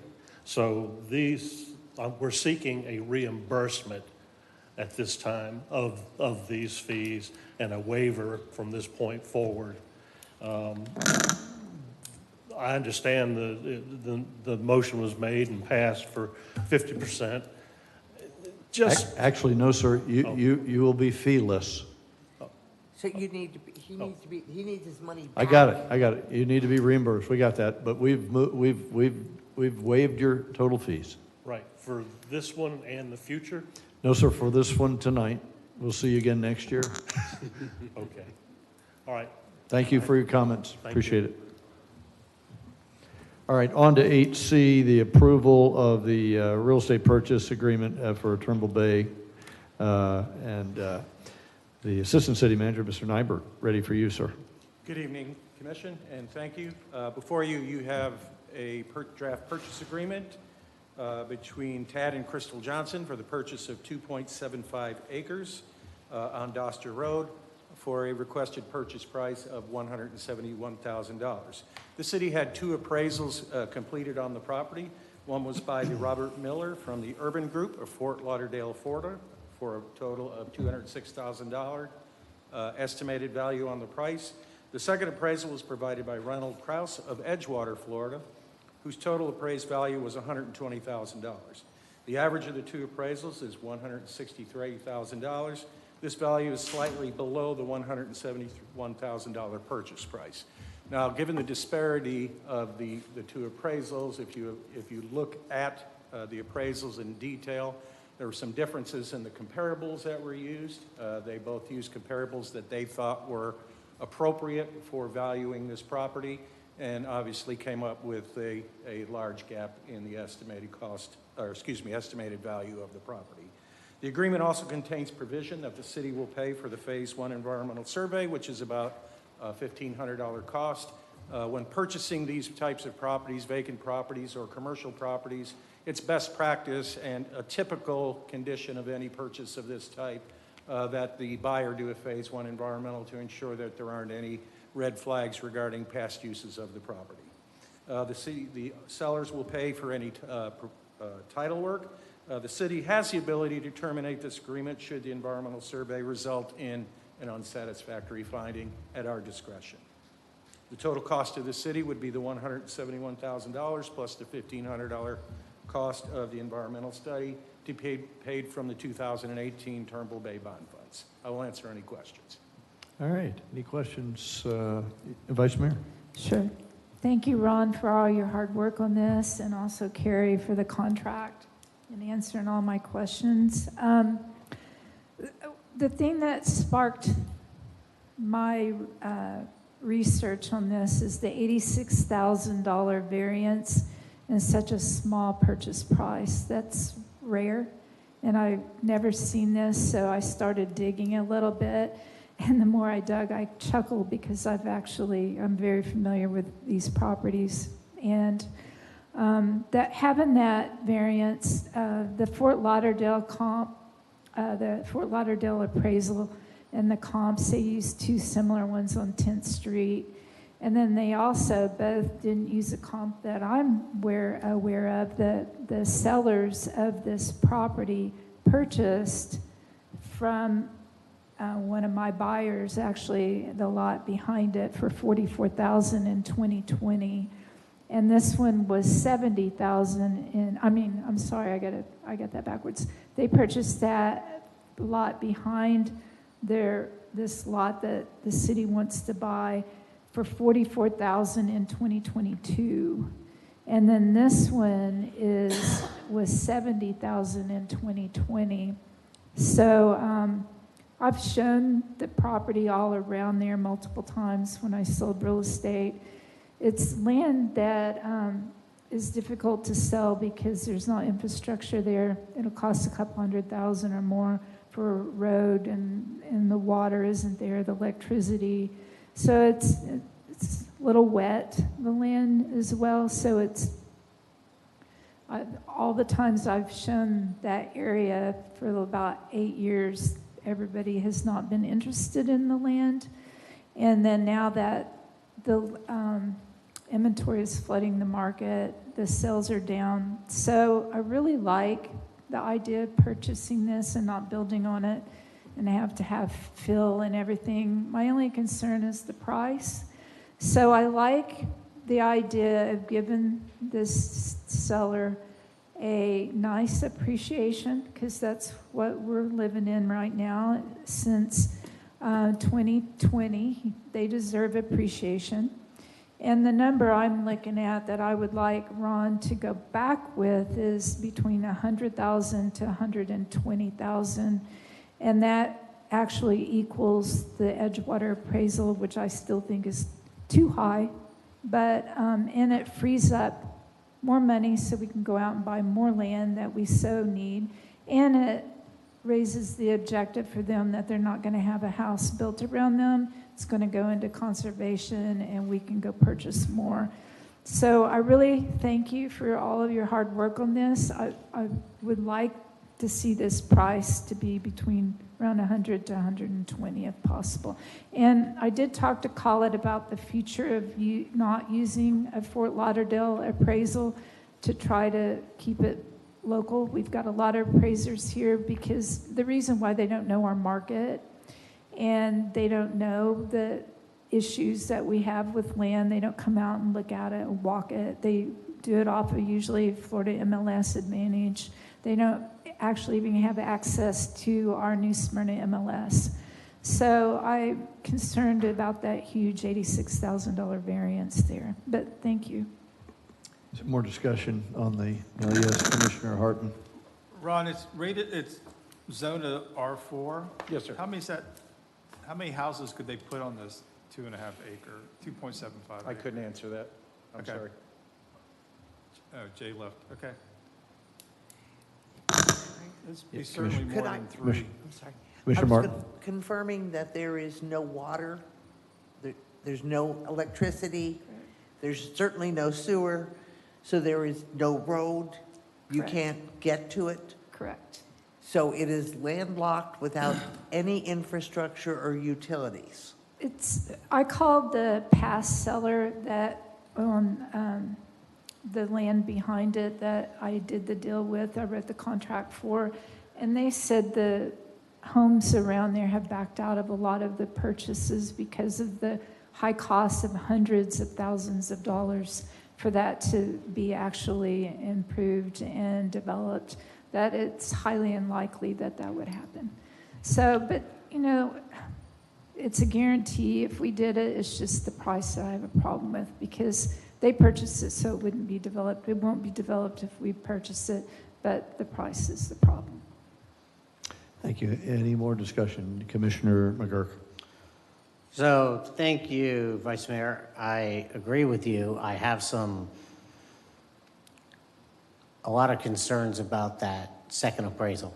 The Fort Lauderdale appraisal over $200,000. This is an unimproved piece of property. If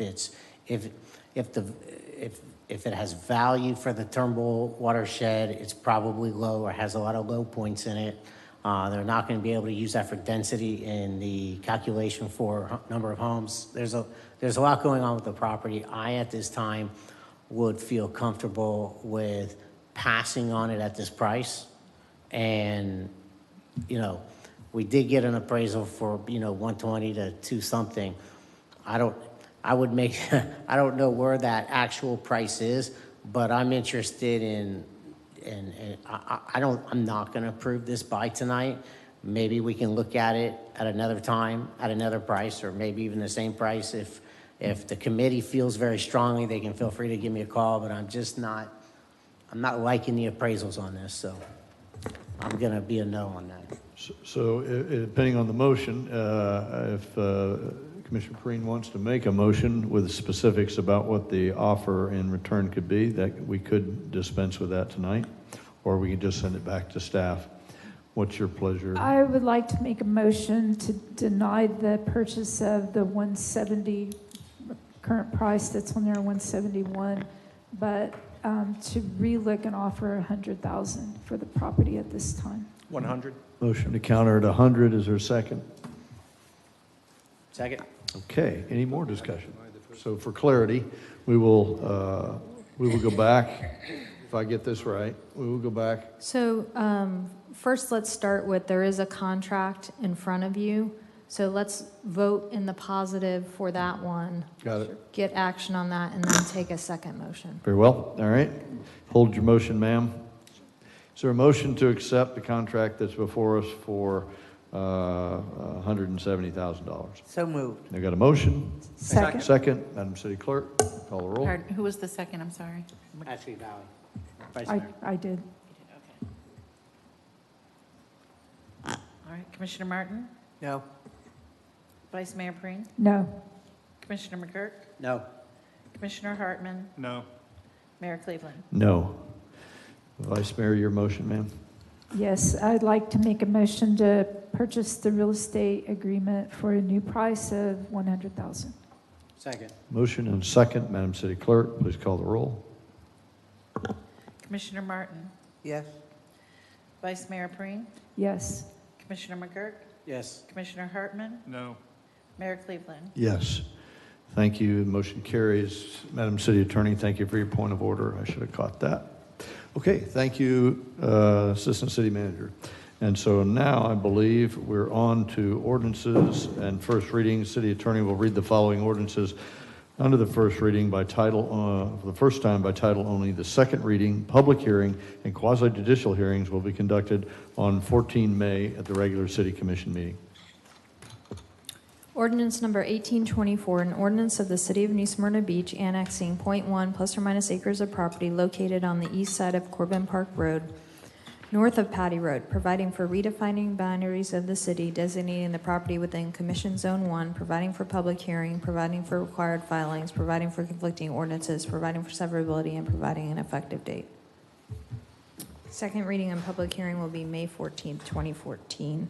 Ordinance number 1924, an ordinance of the City of New Smyrna Beach amending the comprehensive plan, changing the future land use designation of .1 plus or minus acres of land located on the east side of Corbin Park Road, north of Patty Road, from Volusia County urban medium intensity to city medium density residential, providing for amendment of the associated comprehensive plan maps to show the area incorporated into the city, providing for public hearing, providing for conflicting ordinances, and providing an effective date. Second reading and public hearing will be May 14th, 2014. Ordinance number 2024, an ordinance of the City of New Smyrna Beach rezoning .1 plus or minus acres of property located on the east side of Corbin Park Road, north of Patty Road, from Volusia County R4A, urban single-family residential airport overlay, to city R2A, single-family residential airport overlay zoning district, providing for conflicting ordinances, providing for severability, and providing an effective date. Second reading and public hearing will be May 14th, 2014. Ordinance number 2124, an ordinance of the City of New Smyrna Beach annexing .3 plus or minus acres of property located on the north side of Pioneer Trail between Main Street and North Glencoe Road, providing for redefining boundaries of the city, designating the property within Commission Zone 3, providing for public hearing, providing for required filings, providing for conflicting ordinances, providing for severability, and providing an effective date. Second reading public hearing will be May 14th, 2024. Ordinance number 2224. An ordinance of the City of New Smyrna Beach amending the comprehensive plan, changing the future land use designation of .3 plus or minus acres of land located on the north side of Pioneer Trail between Main Street and North Glencoe Road, from Volusia County urban low intensity to city low density residential, providing for amendment of the associated comprehensive plan maps to show the area incorporated into the city, providing for public hearing, providing for conflicting ordinances, and providing an effective date. Second reading and public hearing will be May 14th, 2024. Ordinance number 2324, an ordinance of the City of New Smyrna Beach rezoning .3 plus or minus acres of property located on the north side of Pioneer Trail between Main Street and North Glencoe Road, from Volusia County A3A Transitional Agriculture Airport Overlay to City R2A Single-Family Residential Airport Overlay Zoning District, providing for conflicting ordinances, providing for severability, and providing an effective date. Second reading and public hearing will be May 14th, 2024. Ordinance number 2424, an ordinance of the City of New Smyrna Beach annexing 1 plus or minus acres of property located between Oliver Drive and Palm Drive, north of Tecca Drive, providing for redefining boundaries of the city, designating the property within Commission Zone 4, providing for public hearing, providing for required filings, providing for conflicting ordinances, providing for severability, and providing an effective date. Second reading and public hearing will be May 14th, 2024. Ordinance number 2524, an ordinance of the City of New Smyrna Beach amending the comprehensive plan, changing the future land use designation of 1 plus or minus acres of land located between Oliver Drive and Palm Drive, north of Tecca Drive, from Volusia County urban medium intensity to city medium density residential, providing for amendment of the associated comprehensive plan maps to show the area incorporated into the city, providing for public hearing, providing for conflicting ordinances, and providing an effective date. Second reading and public hearing will be May 14th, 2024. Ordinance number 2624, an ordinance of the City of New Smyrna Beach rezoning 1 plus or minus acres of property located between Oliver Drive and Palm Drive, north of Tecca Drive, from Volusia County R4A Urban Single Family Residential Airport Overlay to City R2A Single Family Residential Airport Overlay Zoning District, providing for conflicting ordinances, providing for severability, and providing an effective date. Second reading and public hearing will be May 24th, 2024. Ordinance number 2724, an ordinance of the City of New Smyrna Beach authorizing the City Commission to grant exemption from city ad valorem property taxes for up to 10 years for certain new and expanded businesses, calling a referendum November 5th, 2024 to authorize exemptions, providing for public hearing, providing for conflicting ordinances, providing for severability, and providing an effective date. Second reading and public hearing will be May 14th, 2024. Thank you, ma'am. Appreciate that. Let's move on to boards and commissions. We have the Historic Preservation Commission. Consider, Madam City Clerk, your report, ma'am. Good evening, Mayor and Commissioners. I have a board right now that has 4 current members. Their terms expire on May 14th, 2024. At the time of publishing, I had member Angie Herman, who had served 2 terms, member Leanne Bennett, served 4 terms, Stephanie Thomas Reese, 1 term, and Douglas Toth had served 1 term. Member Leanne Bennett communicated to me that she was not interested for reappointment consideration. Post-agenda publishing, I also heard from member Toth, and he is also not interested in being considered for reappointment.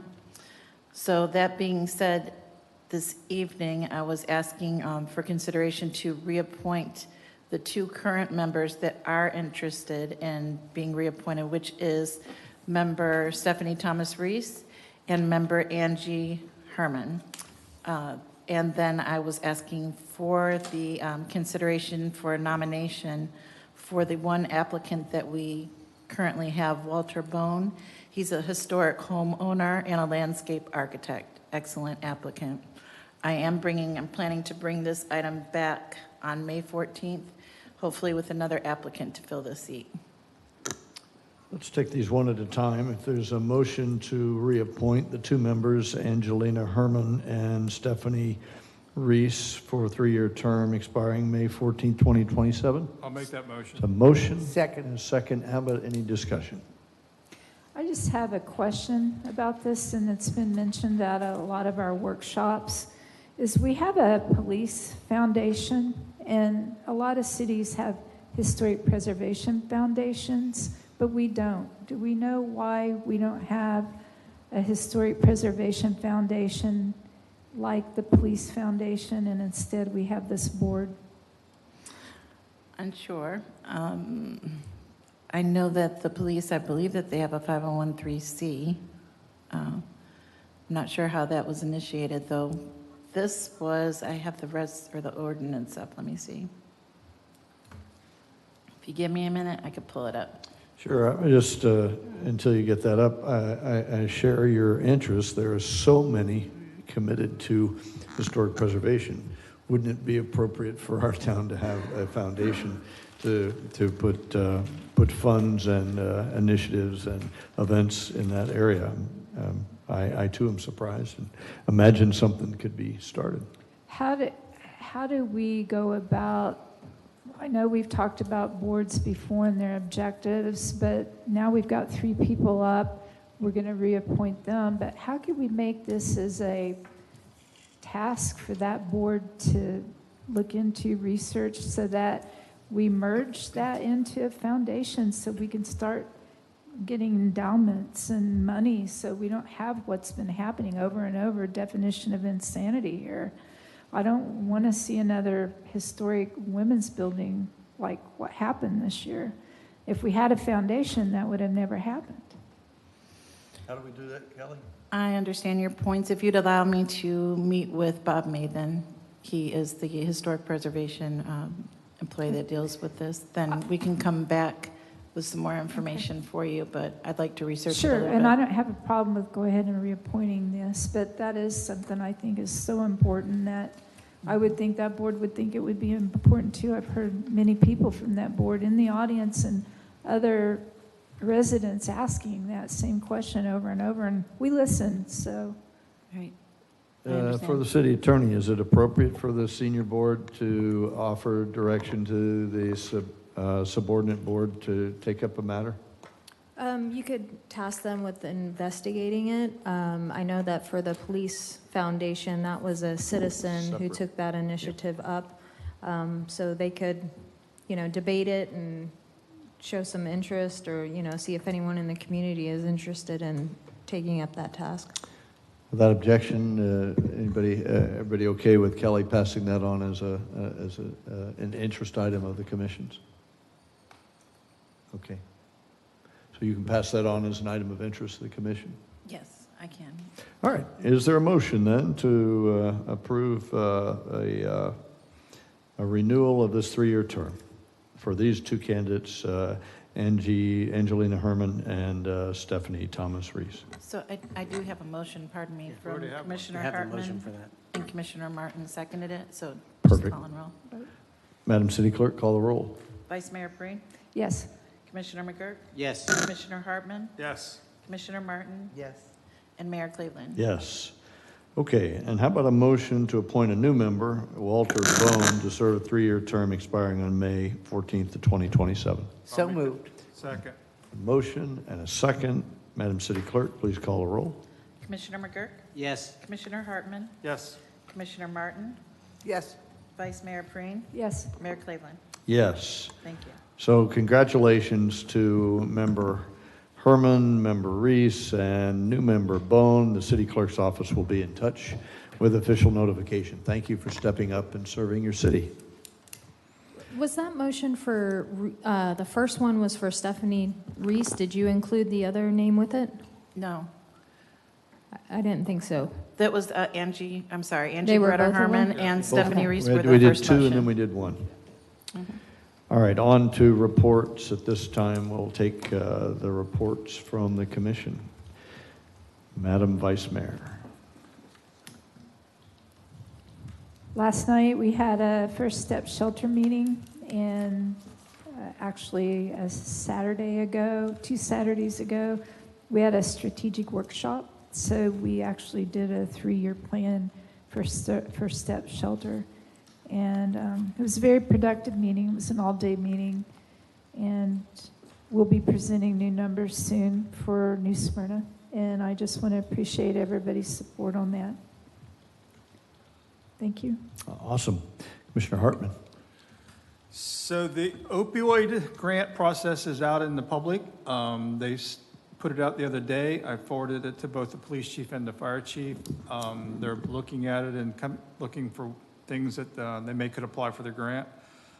So that's out there. It'll be granted sometime in May, and then the board will approve it in June. I watched a mother with her child in a wheelchair be followed by 4 roosters on Sunday over on Columbia. It's against our ordinance for them to even be there, let alone the people who feed them constantly. So it's a topic we're going to have to take up at some point in time. So I don't know if we want to make that part of a workshop or something, but we need to deal with it. It's getting to be dangerous.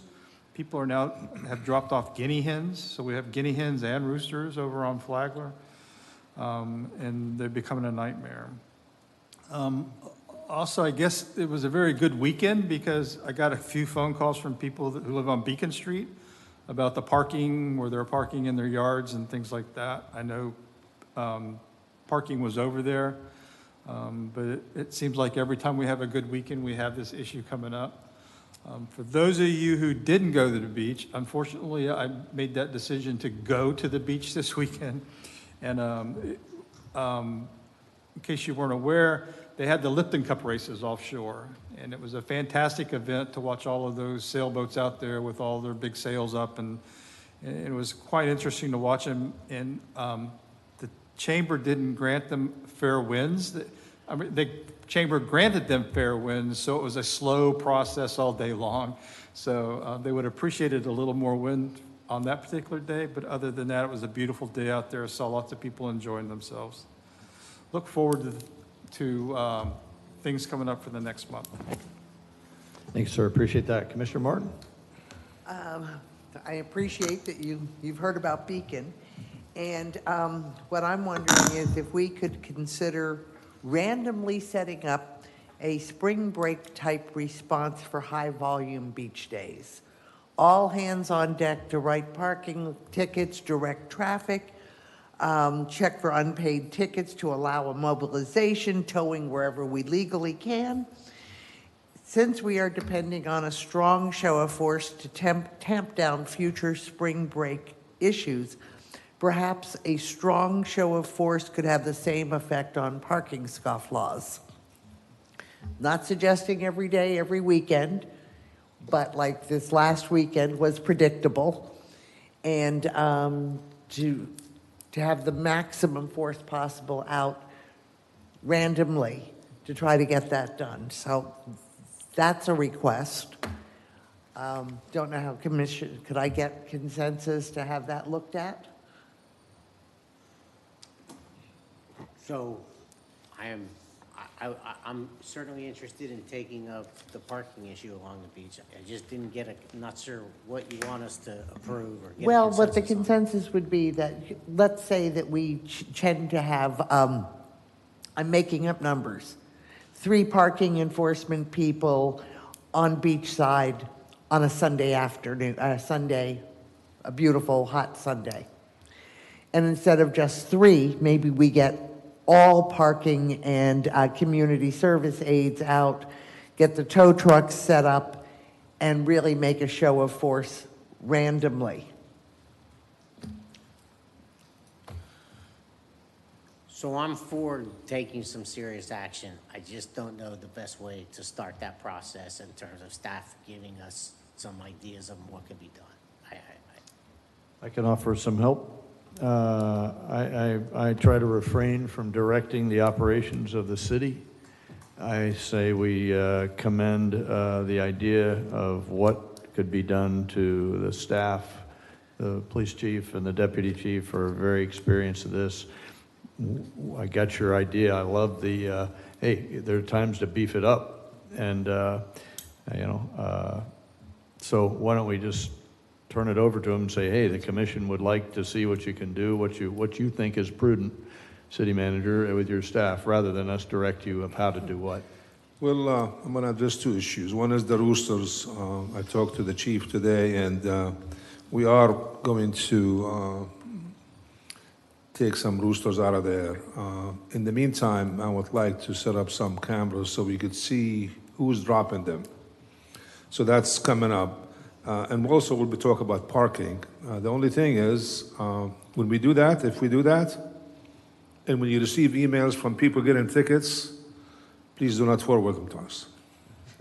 Fair enough. That's fair. Very good. And again, I'm just saying, periodic show of force. But I appreciate what you're saying about that being a staff issue, and I don't mean to suggest any specific way. Got it. Just Without objection, we'd love you to come back and say what you and the chief think are appropriate, and then we will. we'll decide if we will. like what you say or not. Yeah. I even received an email, this was about 2 months ago, from my own daughter that she parked illegally without a permit, got a ticket, which thousands of people done the same thing, and so I paid the ticket. Actually, I paid double. So. Proud of you. And Citizen Watch Dugas has paid her fine as well. She's been a victim of that as well. Very good. Is there more? one other.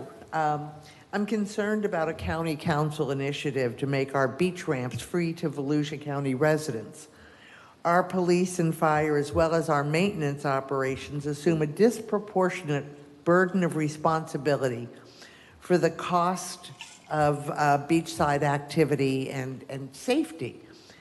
And I'm asking, I would like a request, this is not a motion, for each member of the commission to reach out to the council and say, we already bear a disproportionate burden for police, fire, ambulance, and maintenance of our streets for residents. And in fact, I would like the county to provide us some compensation for the undue burden we bear, and to remove all fees for all residents would increase that burden. And I just, I think it's appropriate that the county take that into consideration. That's it for me. Okay, very good. Commissioner McGurk. Thank you, Mayor. Rundown. I too am a victim of the ticket police. Luckily, I paid it in time. I only had to pay 50 and not 100. So we seem to have a very effective ticket enforcement group. You joined the elites team. Yes, yes. So I need to remember every January. I got to get it in my head. I'm on board with the Roosters. I just hear complaint after complaint, but I will tell you it's a 50-50. Half the town loves them and half the town hates them, and it'll be very fun. It'll be fireworks as we move down this process. Parking, you know, I've always been tremendously sympathetic to the people who live around the beach and their homes are inundated with people parking on the right-of-way. Very, very sympathetic to that. I have no problem readdressing that specific issue of the parking so we can get some clarity, because we did this maybe 5, 6, 7 years ago, and some ideas were put out to us, but the homeowners weren't on board with that. So even if it's just a restatement, re-information of what we can do and the homeowners can decide, that would just be a good thing. Employee parking. Commissioner Martin, I will tell you that it is my biggest pet peeve that the businesses let the employees take the best parking for their customers. I see it at Walmart. I see it at the Mainland Public Shopping Center. All the employees fill up all the best spots. At 9:30 in the morning, it's empty. The stores all open up at 10, and by 10 o'clock, you can see all the. And I just don't get it. I don't understand that.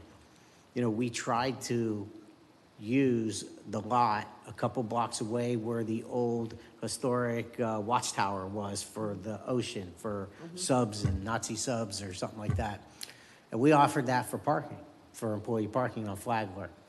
And we got hissed at, we got poo-pooed. It was the worst thing in the world. And I look back on that now, and we let them make a decision. We let the businesses make a decision that they weren't going to use it, so we sold it. And I'll tell you, that lot would be very valuable and with everybody having golf carts these days, you know, we had ideas, and it was just dismissed. So I feel your pain on that employee parking, and I think that a lot of the businesses are shooting themselves in the foot over that issue. The beach city surcharge.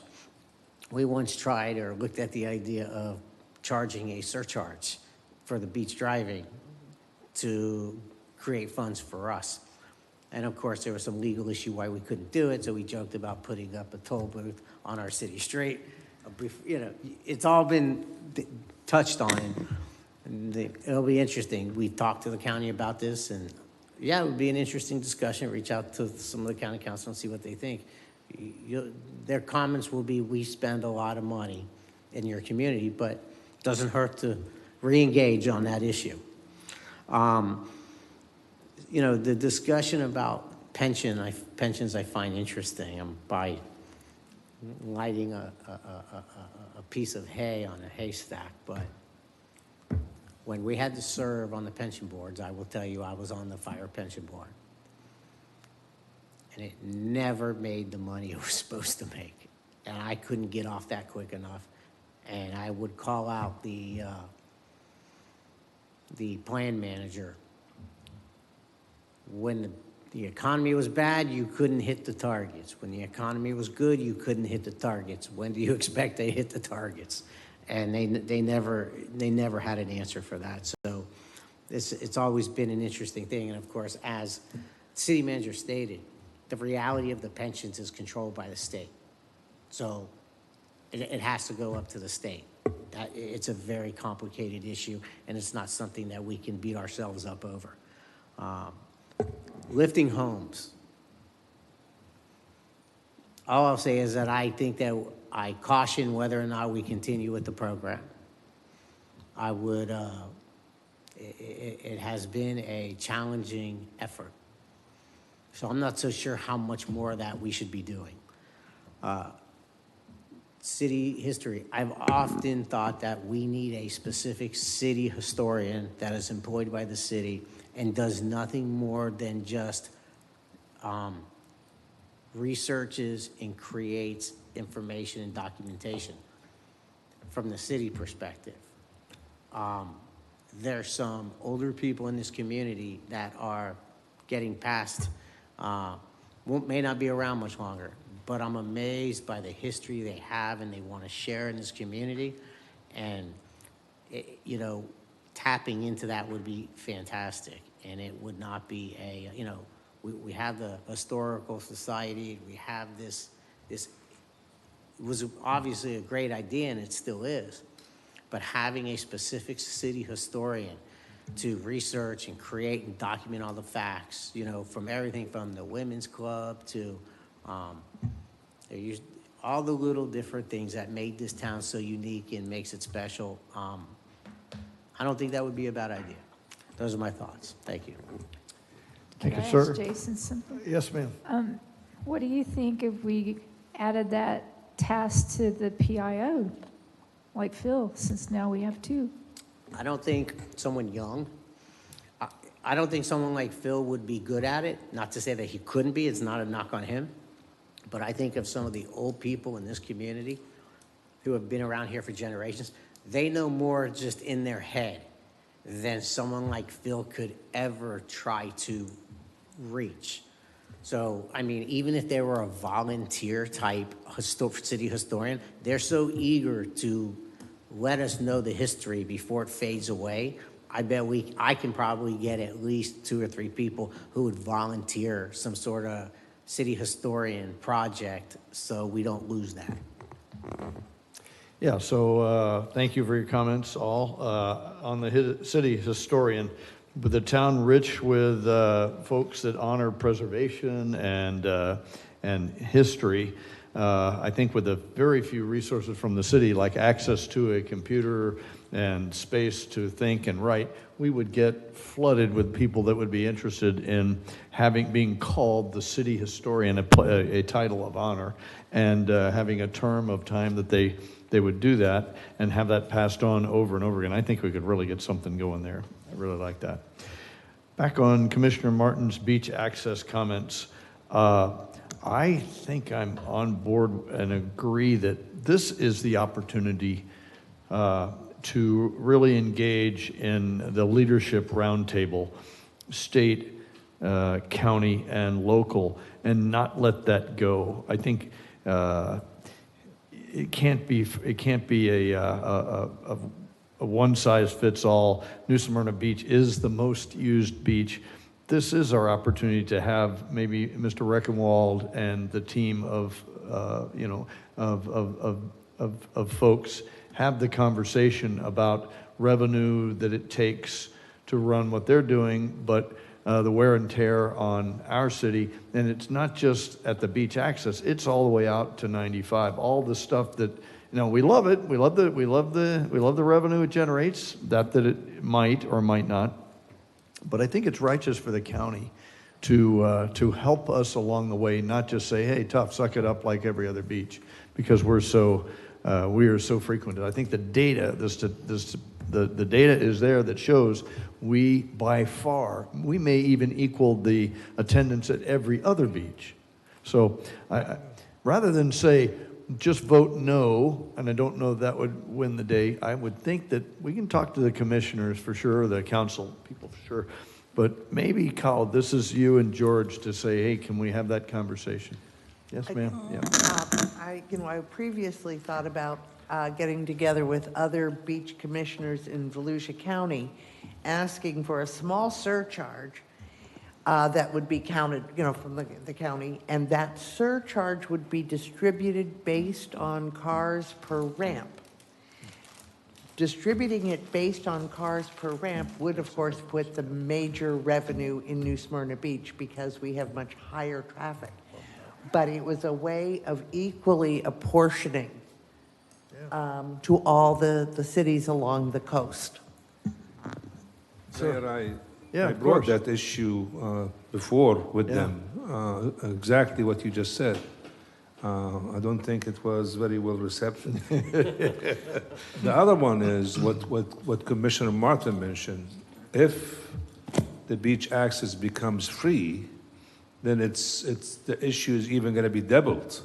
Yeah. Because so now they don't even have the revenue, and we're going to ask them to say, hey, so I think it's the issue that you have to fight is allowing the beach access to be free, because that is it's going to be a result of having more people coming into the beach, because now it's wide open.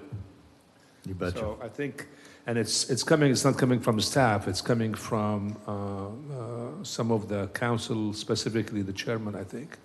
Gotcha. Yes, exactly right. Second to last item. There's a famous ocean racer by the name of Thomas Lipton, who competed in the America's Cup 7 times. And the America's Cup only comes around every 4 years. So effectively, his whole life he competed, and he's a Brit, and he never won.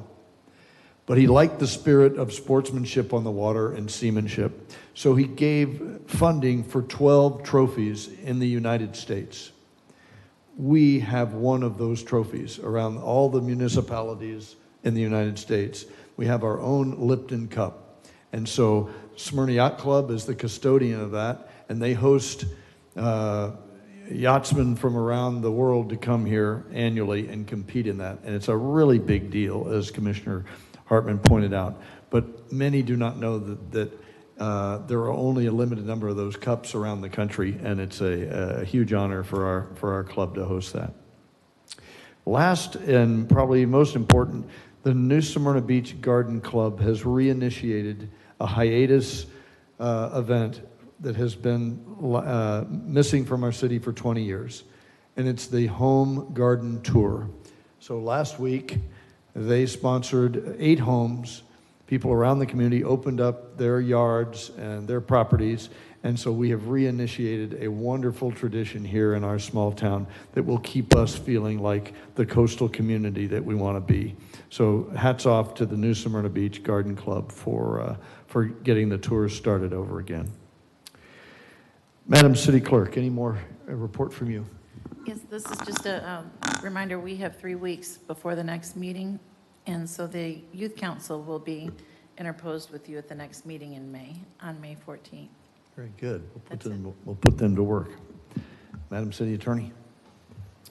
Yes, part of my duties are to convey all reasonable settlement offers to the commission in certain cases.